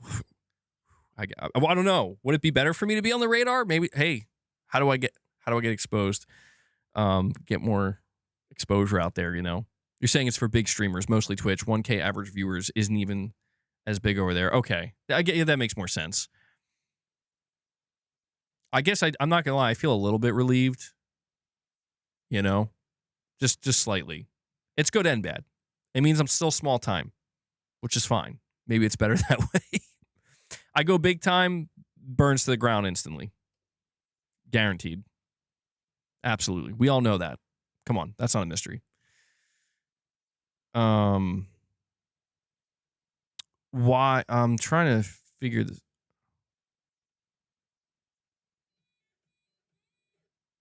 Okay, I don't know.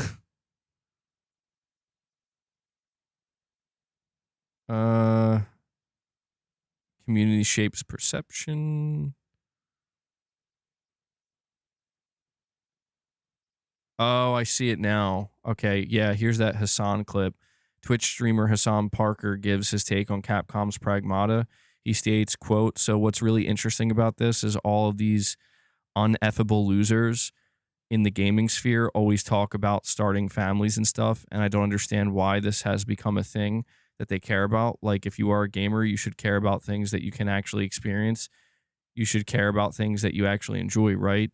If you are an effing lonely gamer who has never been around with a woman and will never have sex with a woman, why do you care? Like, what do you care about? Having children or like, wait, what? What is that's got to be out of context. What am I even reading? I mean, I guess it is out of the context. Is he's talking about Pragmata?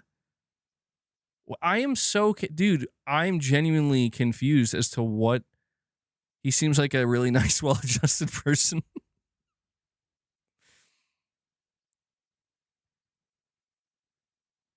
I don't understand how someone could be so fundamentally broken that this is their reaction to such a simple, relatable concept.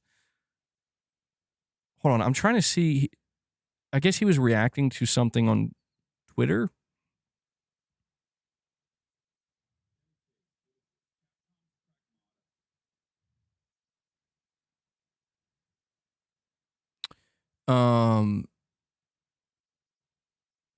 Oh, okay. So this account called Pirate Nation says Capcom's Pragmata. It's making thousands of people suddenly want to start a family.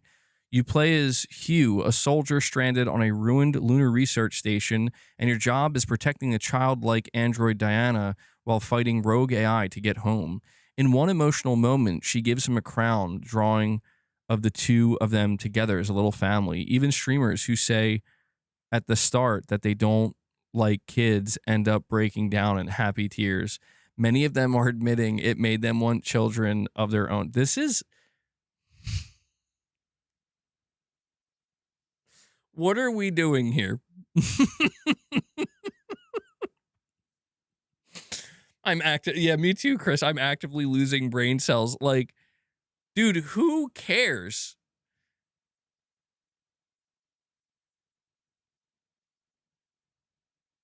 Like, I start a family, don't start a family. It's your if a game convinces you to start a family, who cares?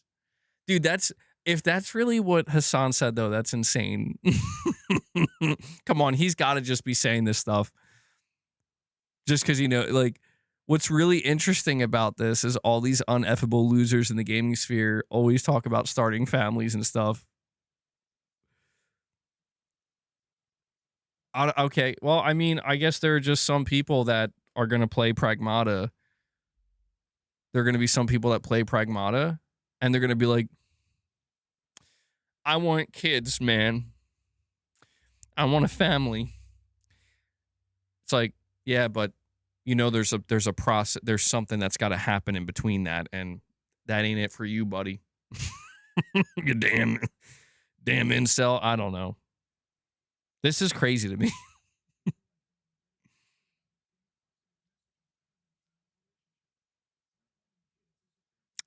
That's fascinating. PlayStation Corey with a $2 direct donation. You're saying people like him on Reddit are upset about it being a positive message on parent and child relationships. Not wanting kids is apparently cool now. Oh boy. Yeah, to me that's that if that is true. Now I don't pay nearly enough attention to know if this is true or not. But if it is true that that's like an angle that people are taking where it's like not wanting kids is cool. Listen, I think wanting to start a family is probably one of the most natural things that a human being can feel because it's where you come from. Like, that's what you know. That's literally, I mean, it's not true for every single human being on the planet, obviously. Some people are born and, they're orphaned, which is unfortunate, but it happens. But for most people, for the vast majority, it's like, yeah, you come from a family. You're born into a family, you come from a family, and therefore, when you become an adult, it's the most natural thing to want to do. But there are absolutely people who don't want children, and that's totally fine too. I think people just need to make decisions for themselves and not necessarily be judged. The only thing I would say, here's the only thing I would say to a person who plays Pragmata and decides, I think I want a family. All I would say to them is understand you're playing a video game. And that to start a family and to have kids, to bring life into the world is probably the most serious thing you could do. It's the most serious responsibility you can undertake. Understand it's not a game. Understand that a lot of the good moments that maybe are conveyed through having kids and having a family, yeah, those are true and they're real. But there's way more to it than that. And so I don't think it's cool to not have kids. Nor do I think it's cool to have kids. I think it's just a matter of, we're human beings. We're going to procreate. And I think that adults should try to take that seriously and, not like, to me, the idea of talking about whether like is having a family cool or not, is having kids cool or not, like, to me, that's immature to me, where it's like, what are you talking about? Cool?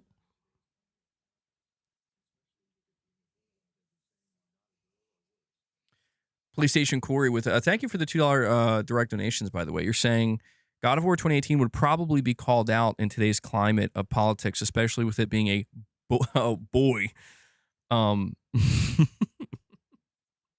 Oh boy. Oh. LOL. They'd be saying, "Why not a girl or worse?"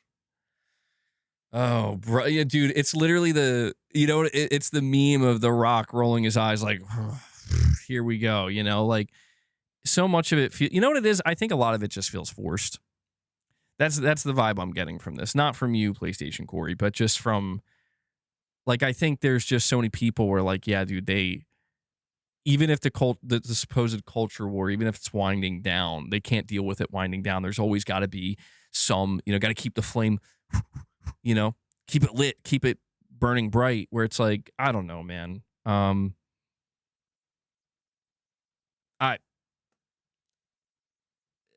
Pragmata.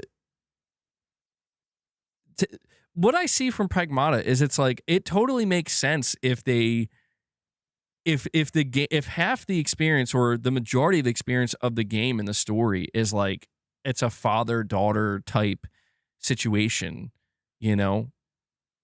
Yeah, I get it. Like it could make people be like, oh man, maybe I do want to have kids. But surely anybody who has that thought, it's like, well, yes, this is a game though. Understand having kids is there's so much to it, you know. It's an incredible responsibility, you know? And I assure you, you're not going to be fighting these AI. Oh, I don't know. Maybe in the future, maybe that is what you'll be doing. Maybe Pragmata is our future, bro. Who knows?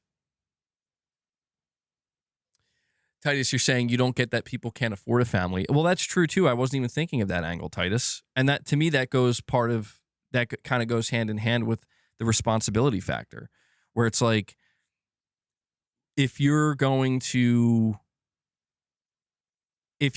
actively try to, you know, have children and it's like something you're really contemplating and thinking about doing and serious about. I think you have to think about your finances because yeah, having kids is not cheap. Certainly not, and there are people who literally can't afford to have a family. And so it does kind of raise, it brings to a head, I would say, a lot of sensitive topics of like, what does it mean for when I talk about, having kids is like one of the most procreating as a human being is one of the most natural things. It's just a thing that's how we're all here. I don't know, unless somebody was made in a lab, perhaps. I'm not sure. Like cloned. I'm just kidding, of course. But yeah, I guess I feel like sometimes what ruins discussions around video games is people just can't help themselves, Because you're right. I mean, dude, we could go into the direction of talking about why people have kids, should people not have kids, whatever it may be, right? But it's like all of this stems from a game about a father figure and a daughter figure, and them, I guess, surviving together. And it is very reminiscent of playing games like God of War 2018, The Last of Us, of course, the dad simulator, Dad of War. But to me, it just feels like a lot of times people just can't leave well enough alone, where it's like, there's so many things happening in the world at any given moment that it's like, I'm going to say, yeah, the sad dad games. There you go. I'm going to say that a video game made by Capcom that is going in this direction, it is at the absolute bottom of like, how serious should we take this? It's at the bottom. Like in terms of wanting to enjoy video games and get an interesting experience out of them, I'd say that's high on the totem pole. In terms of like, how can I inject this? How can I turn Pragmata into a greater commentary on? It's like, come on, like Pragmata, bro, really? Like there's like really, and look, to be fair, I'm saying this in ignorance to a certain extent, where I haven't played the game. Who knows? Maybe by the time I'm done playing that game, I'm like, oh my God, like I can't believe that was the message they delivered with that game. Like who knows? Maybe it is saying something majorly big. And it is a major commentary, but it just feels so artificially manufactured to me where it's like, what's the fucking problem here? Like that's my question is it's like, what is the problem? At what point are people just forcing out problems, dude? Like they're just trying to make up problems. Like there is no problem. The game is a single player title. It's got good characters, as far as I can tell, a good story, great gameplay. And I are streamers the problem? Am I the problem? And we have a direct donation from PlayStation Core. He says, SOZ for politicizing the stream.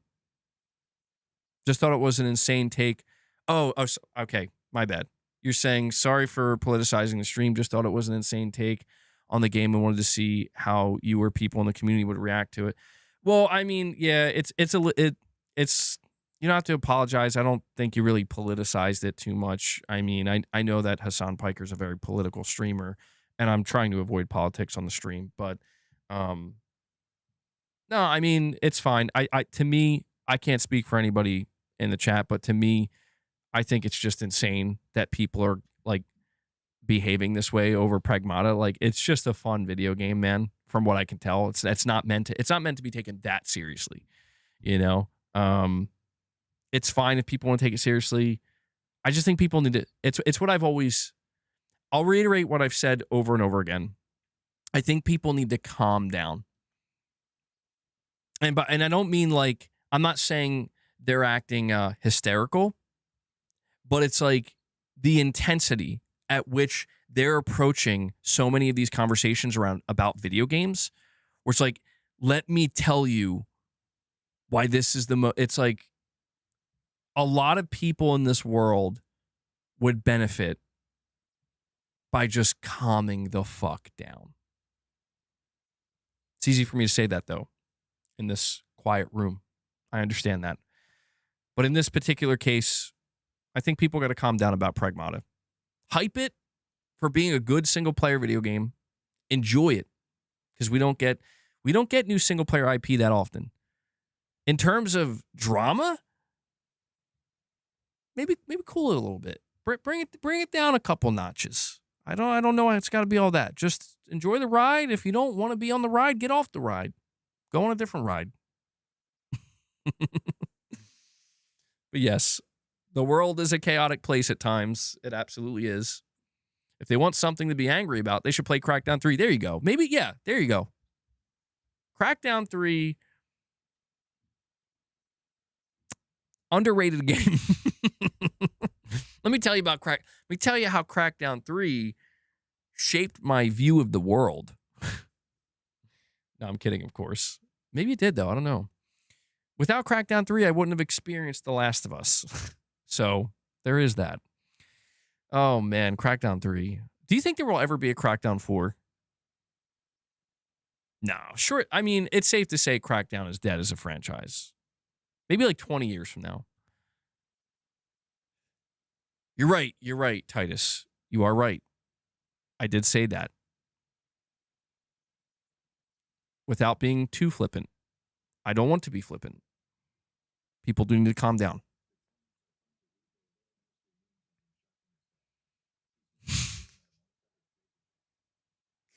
Dude, I do remember that. I could not go on Twitter without seeing clips of that. You're saying the comments are fun to read through. LOL, mostly memes on him shocking his dog. He's known for doing that, amongst other crazy things. Was that ever proven, by the way? I never looked into that. I just saw so much. Dude, one of the things I remember seeing, and this was just a random clip. Again, I don't follow this guy, Hassan. I don't really even know much about him. You know, I just see him on a rare occasion pop up on Twitter. There was this one time he was like walking down the street streaming, and somebody went up to him making it seem like they wanted an autograph. And I think they had him sign like they presented it like it was a book or something. But then when he like handed it to him, he like quickly pulled it away, and it was just a picture. It was a framed picture of him in the moment, like he apparently shocked his dog. I'm like, that's savage. Like people are insane, dude. Like I would never want to be a big streamer. I can't imagine, and even if I was a big streamer, I can't imagine like walking the streets while streaming. That was crazy, bro. That was crazy. That had me laughing a little bit. I'm like, that's wild. These stream snipers, man, they are absolutely insane. The lengths they'll go to. But in real life, streamers are crazy.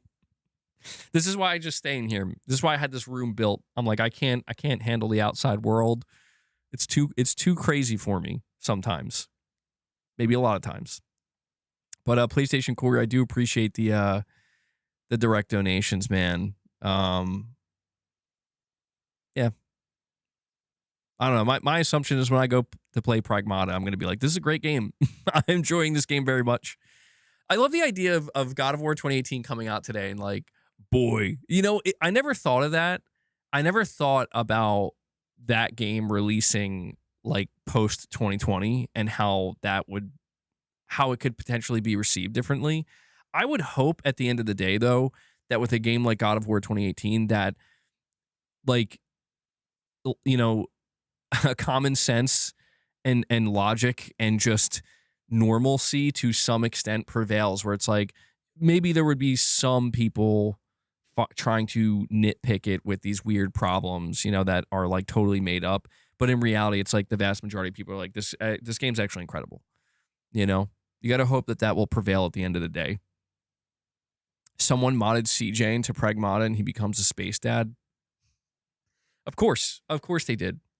I think it's like pretty much an unwritten rule that the first mod for every single player game is you replace the main character with CJ or Master Chief, one or the other. Although Master Chief makes way too much sense, right? Master Chief looks like he fits the part. CJ is amazing, though. CJ modded into Pragmata, incredible. See, this is why I can never be that mad at something like PC gaming, because it delivers stuff like that. And it's like, that's bravo. I would love for that to be available on PlayStation. You can just mod CJ into any game. It's a mod that's sold with every single player game. Sony's going to get in on it. They're going to be like, yeah, we're going to partner with Rockstar, and it's a little DLC you can buy. Of course, we'd have to pay for it. We're console players. Shadowlink, you're saying people like to manufacture problems where there are none. That's very true. And a lot of it is because a lot of it's monetizable. That's the big thing, is problems have always been monetized throughout throughout the decades, I would say, probably going hundreds of years. We monetize problems. But today, because of the way the internet works, where it's like, it's never been more monetizable. It's never been more easily monetizable. So in 2016, people were bashing God of War for Kratos not being able to jump. Yeah, but at least that's like a fair criticism, Like, why can't Kratos jump? Why is there no jump button? I get that. I don't think it's a big deal, but I think that's actually a genuinely fair criticism of like, I feel like I should be able to jump.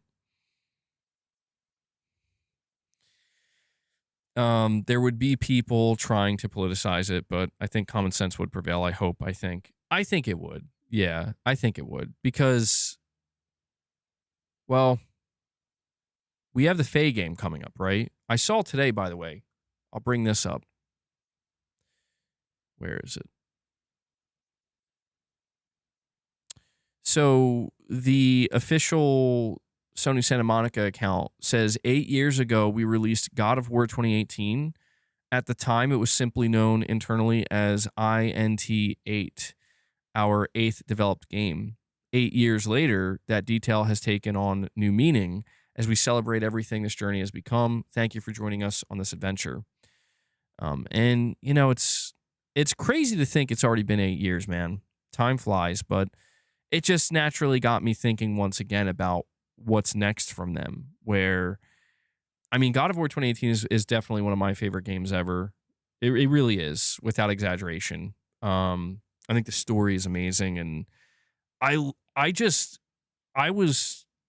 know this game has been glazed so many times over, but I just can't get over the character development of Kratos. And I've always liked Atreus. There's a lot of people that don't like Atreus. I like Atreus a lot. But for me, it's the character development of Kratos and how I won't lie to you. Like, dude, I felt Kratos from God of War 2018 and God of War 2020 might be one of the most relatable characters I've ever experienced in a game. Genuinely, with not like the fighting part, of course, and the godhood and all that stuff, but just the themes it touches upon and the ways in which they wanted to develop Kratos' character. I'm like, dude, this is. I mean, I remember thinking like, this is blowing me away right now. I can't believe it. And it hit, man. It really hit. So this is why I'm like, dude, I'm absolutely ready for a Faye game. I'm ready to not like it as much if that's how it turns out. I do think God of War 2018 and Ragnarok are very. I mean, yeah, I agree. I can agree with that. You're saying the game hits a bit different when you're a parent. I agree with that. Yeah. But honestly, you don't even need to just be a parent, right? Like, you know, I know I've come across a lot of people who are like, even just it made them think about the relationship with with their own fathers and stuff like that. So it's powerful stuff. Um,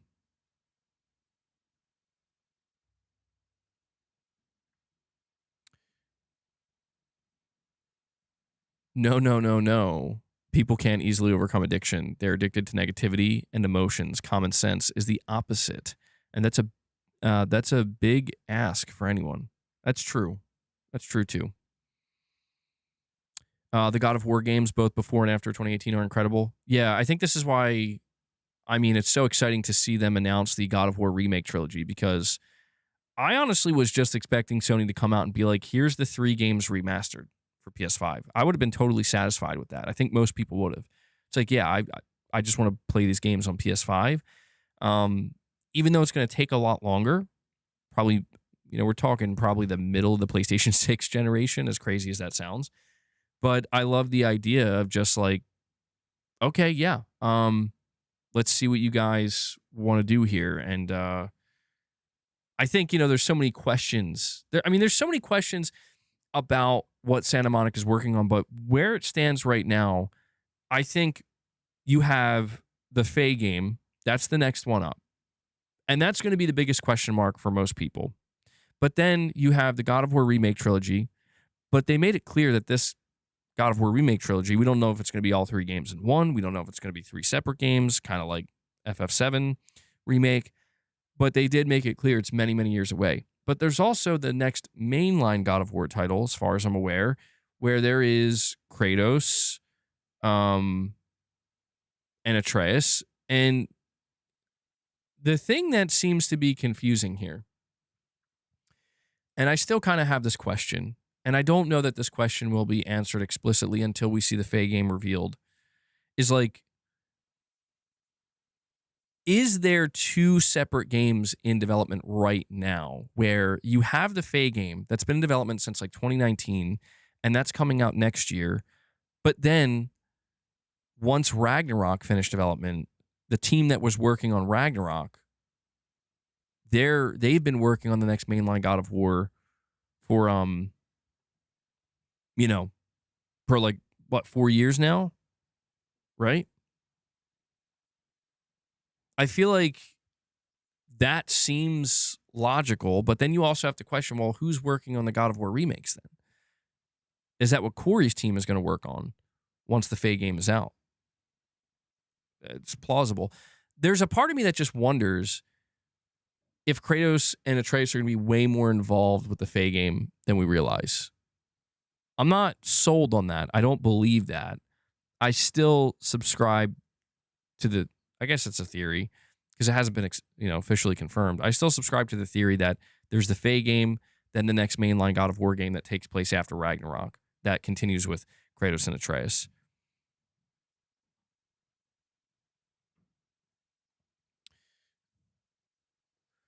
No, that's not true. I wasn't clowning on it. You're saying I was clowning on the idea of a God of War game turning female?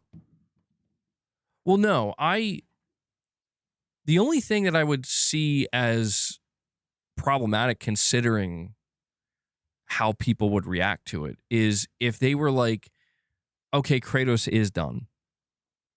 Now it's just going to be about Faye going forward or Freya or whoever. Like the idea that you replace it's even when we talk about the possibility of a standalone Atreus game, like that's problematic too because it's like, well, it can be fine, but Kratos is still going to be around, right?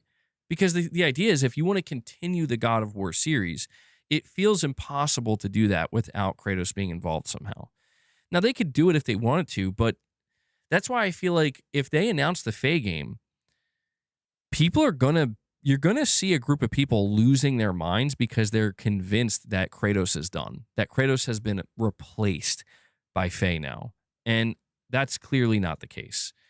Um, at least, you know, based off of everything we know, that's not the case. Oh, you're saying I joked about all PlayStation mascots turning female? And I said there was no way they would turn God of Kratos / God of War. There's no way that turns female. I mean, yeah, I guess you're right. I probably did say that. And that's fair if that's what you're referring to, because we've talked about that as well. And I'm not going to get into that again. But yes, this technically would, I mean, we're going to see like a kind of lineup where it's like, okay, yeah, we're getting the next God of, it's not going to be called a God of War game. I don't think it will be. That wouldn't really make sense. But the next game from Santa Monica is featured in the God of War universe, and you're playing as a female now. Go figure, you know? But to be honest, though, man, like, this is where I can't deny that I'm actually very interested. Like, if this is kind of a in-between game, where this game is meant to answer all of the unanswered questions of God of War 2018 and Ragnarok, while also bridging certain gaps, you know? And then after that, we'll continue with Kratos and Atreus. I'm super interested in that because I do think that the character of Faye, based off of everything we learned about her and everything that was said about her, you know, through Kratos, Atreus, but also all the other characters, it makes me really interested to see, like, dude, what what what is she going to be like in terms of how she fights, the combat, you know, seeing it just feels kind of interesting to imagine that something that feels like we weren't supposed to see it, we're actually going to get to see it and play it. I kind of like that idea only because I wasn't expecting it. Like, I don't even think we knew how she passed away, right? Like, I don't think that they ever, unless I'm forgetting something, um, press X to apply yellow paint. There you go. There you go. Yeah, no, I agree with Titus here. You're saying, I mean, it doesn't matter all that much as long as it's a great game, but the fact that it's taken this long is kind of bothers me. It has taken a long time. And that's what's doubly interesting about it, where it's like, dude, it's clear that so much time and money has went into this game. Very curious to see if they nail it. I mean, I have faith. I definitely have faith in Santa Monica Studio. I have faith that Corey would not make a, you know, a mediocre game, man. Like, that would be shocking. Bad story, uninteresting characters, you know, weak gameplay. I just don't see it. I don't see that happening. And I'm not saying everybody's going to love it, but, you know, if you were to ask me, do I think the Faye game, when it's announced and it finally comes out, do I think it's going to surpass the high watermark that a game like God of War 2018 achieved? I'm going to say no. I think that's a very, very tall order. And, you know, I just don't think there's any chance that happens. But could it get close to where, like, it comes out and people are like, dude, this is actually awesome? Yeah, I could see that. I could see people being like, this is a great game. Like, and it's fun as hell. It's answering all of our questions, and we're getting to learn more about Faye as a character. And Kratos, here's what's interesting to me. Apparently, Kratos is going to be in this game. And I love that idea. I love the idea of, like, having a section of this game where it's like Kratos and Faye meeting for the first time, maybe fighting, and then then they're getting kind of turned on mid fight. Well, that could be very off putting. Actually, we're gonna find out how Atreus came to be. Actually, hold on, no, hold on. No, but in all seriousness, it is going to be really cool to kind of see um, Kratos as well as like the other characters that were in God of War 2018 and Ragnarok in this kind of past tense. Like we've heard about them in the past tense, but now we're actually going to get to see it. I'm all for it, man. I'm all for it. I have faith in this game. I do. I believe it's going to be good. If I'm wrong, I'm wrong. If I don't like it, then that's fine. But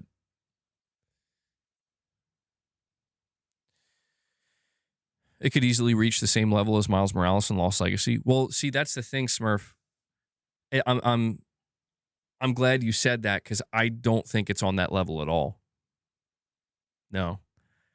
I don't think this is like a $50, $40, like interstitial pit stop. That's not to downplay Lost Legacy and Miles Morales. I mean, they were almost like full games. But no, I think if I understand what this game is correctly, this is a full blown, like, this is this is as big as God of War 2018 and God of War Ragnarok, if not bigger. That's how I understand this game to be. If I'm wrong about that, I would be a little bit surprised. But yeah, this is like the next big thing from Santa Monica. And so it does kind of raise the question if that is in fact what it's going to be. There you go. Basically, Ghost of Yote for God of War. It's an interesting way to view it. Yeah, they're gonna have multiple pantheons. I'm like, dude, this sounds kind of nuts.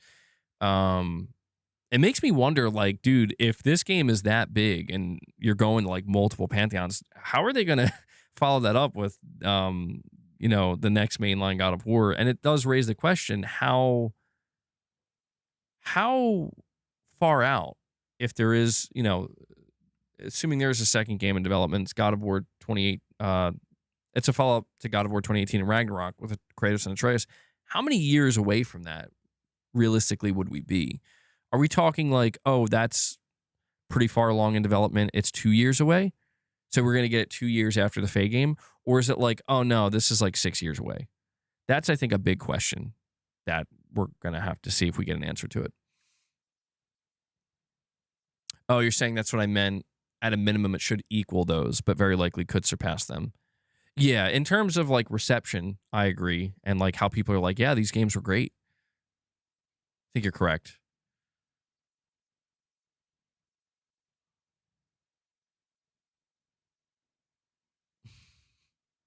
Yeah, hopefully not Wicked Snake. Hopefully they learned.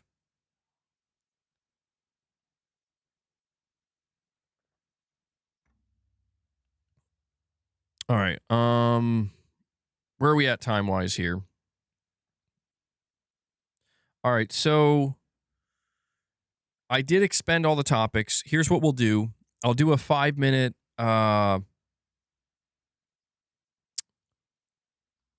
I guess last call. So if you guys want to drop any more support, I mean, I'm going to drum for a couple minutes because we hit the goal. I'm not going to be doing it for a long time, though. I'm just letting you know. Like, last stream, I did it for like 40 minutes. I'm going to be doing it for like 10 minutes max, maybe even less. Just a little tiny little, just a little drum session. All right? Just a little drum. But before we do that, I'm going to hang out with you guys and talk for about 5 more minutes. So give you last opportunity if you want to drop anything more, any more super chats, any more direct donations, any more member gifts. If you want to become a member, now is the time to do it. Because when I'm done drumming, I'm just going to wrap it up, do my little outro. The new God of War is a little too cinematic for you at times. That's fair. I mean, it is a stark contrast to how the original games were, Oh, and guys, do me a favor. If you are going to be heading out as we wind this down, please make sure you hit that like button on your way out. We're 11 likes away from hitting 150. Would be great to hit the 150 mark before we wrap up. It helps the streams. Let me see here. Sons of Sparta with straight elephant shit. I mean, yeah, that didn't really appeal to me, but I think this is vastly different. So I understand the skepticism. I think it's fair to be skeptical. I think that's fair. I think people get a little too crazy when they just assume it's going to be crap, though. I'm like, come on, man. Which you're not doing, but I think it's fair to be skeptical. I don't think it flopped. No, Chris, the 2D God of War game, from my understanding, it made good money. Like, for the type of game it is, for the size and scope, and clearly it was a lower budget game, I think it made its money back. But I don't know. It I won't lie, like to me that felt like a questionable direction to kind of go in. It felt inconsequential to me, ultimately. Where like I know some people were upset by it, but I'm like, I don't know. I don't really care. Like it's fine. It doesn't have to do amazing. Perfect image. I'll check this out in 1 second. Um oh yeah, so here we go. By the way, you can I'm gonna post this link in the chat. If you want to, feel free to join the official MBG Discord server. It's open to everybody. You don't have to be a member. I just request that you follow the rules, be polite. Let me check what Perfect Image sent. GTA 6 leak.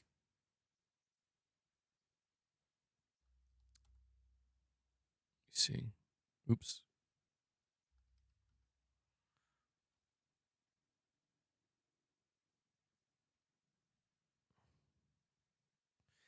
Everybody is saying it's not a leak. It's engagement bait.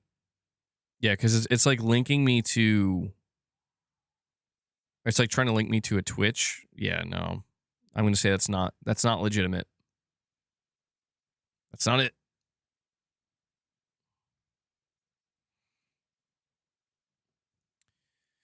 MBG, I was expecting a 3D God of War, but in a 2D plane like Metroid Dread on Switch. It was disappointing to see it being low budget and redundant pixel art. Yeah, I kind of get what you're saying, Tarnished. I was expecting that too. I really was surprised that they're like, you're playing as like Kid Kratos. Like, to me, that was kind of crazy. I'm like, you guys are nuts. I'm not going to lie to you. Like, but again, it's totally inconsequential because I don't know. I guess to me, it's just like, all right, well, it's here now. It's gone. Some people enjoyed it. A lot of people were like, eh. But yeah, I have to say, like when we heard it was a prequel and was gonna have a younger Kratos, I was not at all expecting. Um, sorry, no, Ray, it's okay, bro. It's fine, dude. I didn't even ask you to. I was like, I gotta stop asking Ray every time. But you can post it again if you want. But yeah, going all the way back to like Kid Kratos is wild. Like that's kind of wild to me. Um, but it's interesting in a sense, you know. I mean, I'm sure there were people, big God of War fans, that were really interested to see that and enjoyed the game. It's just not my style of game, honestly. But I appreciate they're trying some different things. All right, guys, we're going to.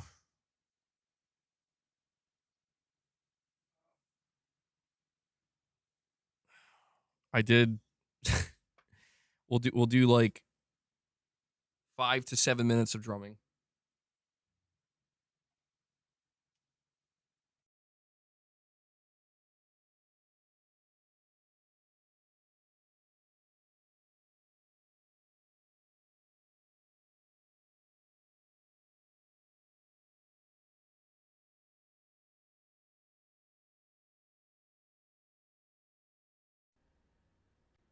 No, we're still good. Hold on.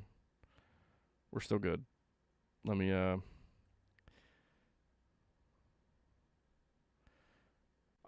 don't know. I think we're good.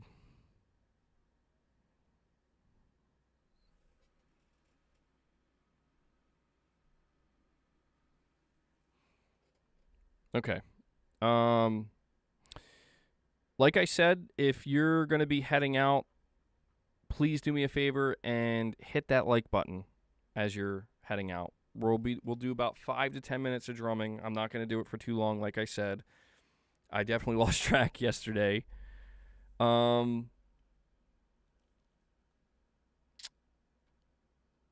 Just double check something here. Okay.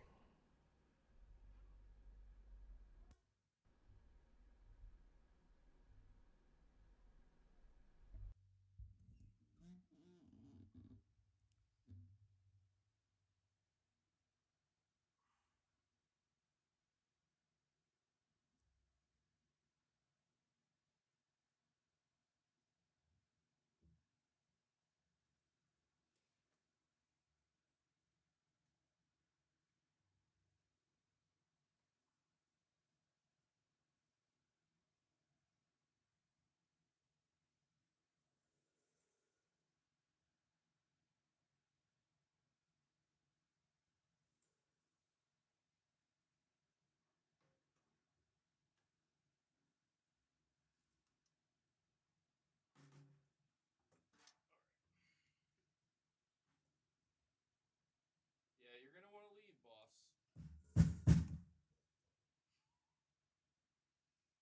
Boy just panicked. All right, so I set him up a little bit different today.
I see you got a super chat. Raven, is he behind on the stream? I'll read your super chat when we're finished here. I'm only gonna be doing this for a few minutes. All right.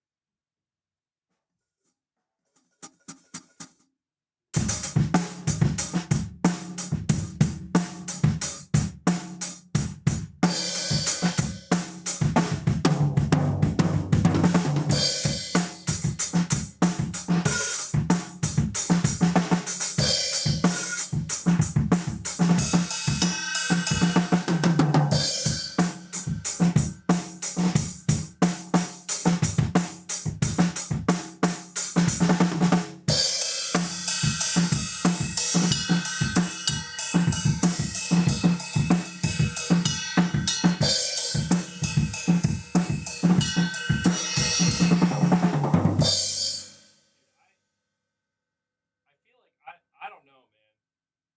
I gotta get a new stand or something.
got a few more minutes. We got like 3 more minutes.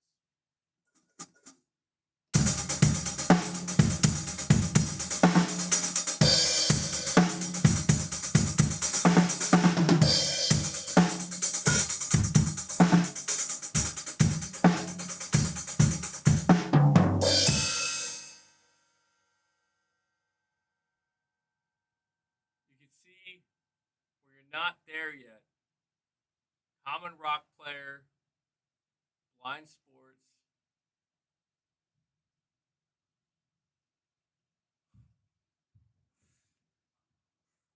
Wait, Titus, can you elaborate further, bro?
There's something going on with my double bass pedal.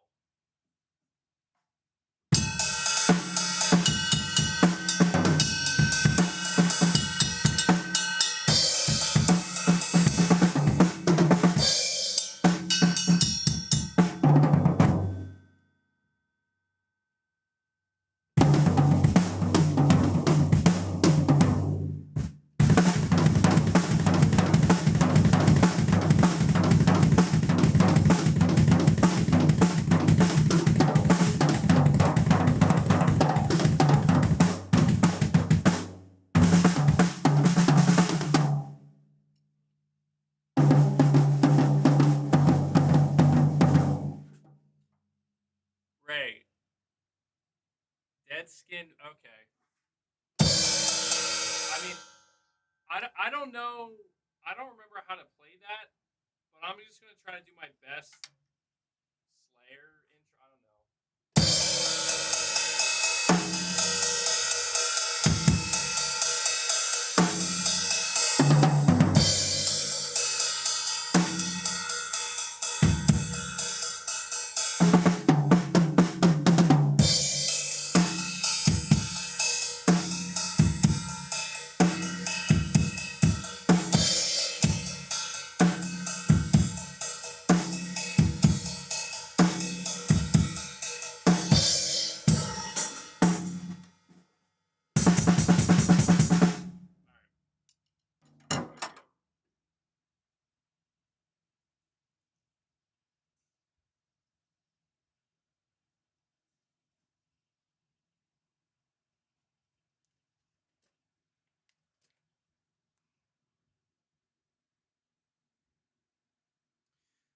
Oh, Titus, interesting. You're saying try a snare roll, left, right, and speed up. You'll find yourself uncomfortable. Yeah, why is that?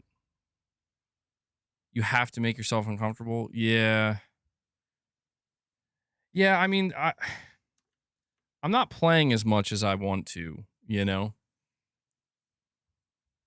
But I think if I could sit there for like an hour and a half straight practicing, I'll start to warm up. And let me musically badass gamer. Thank you, Shadowlink. Let me switch the camera over. Hold on. We'll come back here. So that wasn't too. I think what that was about 10 minutes. I think that's the sweet spot. Not too long. Everything in rock is right hand dominant and single stroke rolls. Oh, my camera's still frozen. Hold on. That's weird. See if I can fix that. And it's not fun trying to make yourself do it. Yeah, when it comes to actually developing technique, nah, man. You're welcome, guys. No, thank you. I appreciate you guys sticking around and listening to me just kind of mess around on the drums there. I did get a super chat from Raven X0 while I was doing that. He said Santa Monica have not made a bad game. God of War Ascension, even you may think as a low God of War standard, but as a game overall, good in my opinion, especially the multiplayer. I actually heard the multiplayer in that was highly underrated, which is crazy to think. It's absolutely crazy. And yeah, you're right, Raven. I mean, Santa Monica, their reputation, it speaks for itself. So I agree with you, bro. And thank you for the super chat. Let me make sure I didn't. All right, no direct donations. All right, guys. Yeah, I think this is going to be a good place to wrap up today's episode of Press X Podcast. Probably be doing a little bit more drumming later on, but also got to make sure I work out. Well, thank you, Titus. And you dropped a super chat, a £2 super chat saying, I think many enjoy the drum part of the stream. Well, I'm glad to hear that. Yeah, there will be times, I'll have times where I do it a little bit longer, you know? I think once I do practice more and I can, my goal would be to like, I don't know if you guys would ever be able to hear the track I'm playing to, but start getting better at playing along the songs. I'm finding that I'm struggling with that. I'm not going to lie, man. Like, going back and playing on an acoustic kit has humbled me because I thought that a lot of the reasons I was struggling with playing along with certain songs was because I was playing on electric kit, and I'm like, oh, I could nail these songs. It's just this damn kit I'm playing on, and like, no, dude, playing on this acoustic kit has humbled me. Maybe it's just because I really need to take time to settle in and get used to the feel of it again, but I'm struggling.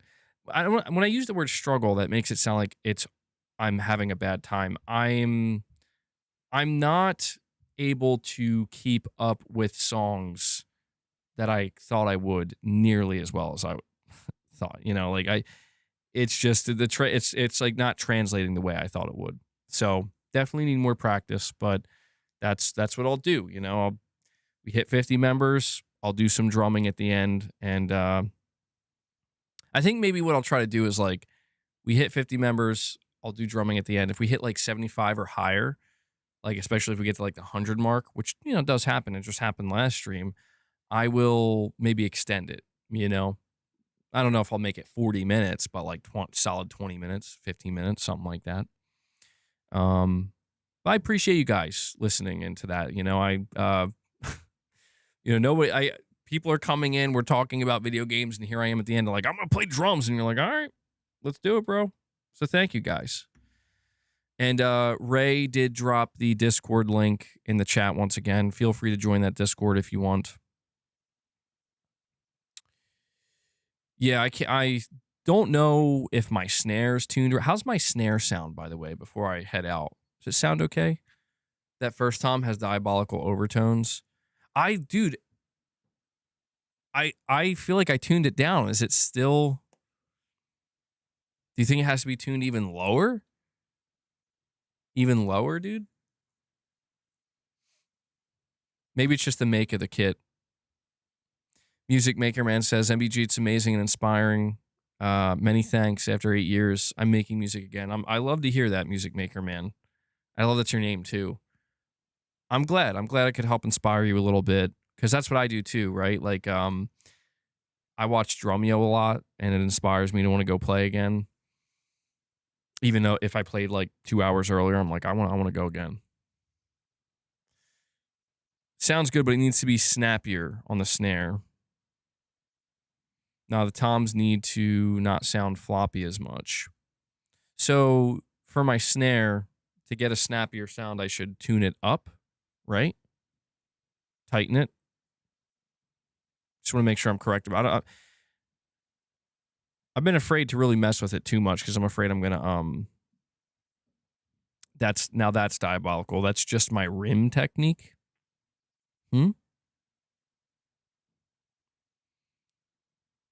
Oh, the bottom of the snare. I didn't even think about that. Yeah. I don't think I've touched the bottom of the snare.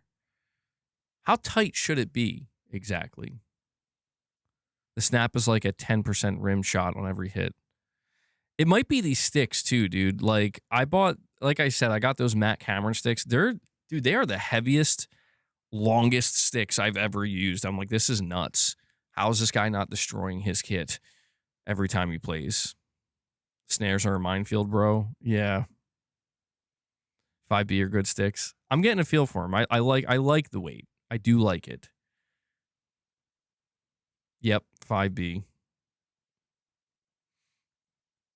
Have you tried a tissue with gaffer tape all around it? It's a cheap, fast way of tuning. No, I would have to look up a video for that or something because I don't even know. I'm not even sure how you would do that, what that even means. But I don't know. I'll mess around with it and I'll just get it to a place where I think that sounds good. It's a godsend. I'll look into it. Tissue. Let me do snare. Tissue. Okay. I found a video on it. Maybe I'll watch that in a little while. Check it out. Might give it a shot if I can remember. All right, guys. That's going to wrap it up, though. Thank you all so much. Before I head out, big shout out to the community. Detective Seed stopped by earlier. He dropped 40 member gifts for you guys. So we hit 50 today. You can thank him for the drumming today, as well as Corey and Hellbound. Appreciate you guys. Anybody who dropped any super chats or direct donations, really appreciate it. Any type of fan funding I get here, you guys keep this thing going. And I love doing it. So thank you. I also want to make sure to give a big shout out to Devil Shooter, who does the timestamps for the podcast episodes. If you guys see him in the comments with those timestamps, give him some love, show him some thanks. I know he appreciates it. So Devil Shooter, thank you for what you do. Yeah, Ray, I'll have to look it up. I didn't realize it was all that, right? It's intimidating stuff, certainly. But I did put a video out earlier. You can go check that out if you want to support it even further. And we should be back here tomorrow with another Press X podcast episode and some more content. So with that being said, guys, please enjoy the rest of your Monday and be safe. And that's it. So I will catch you all in the next one. Until then, take care, everyone.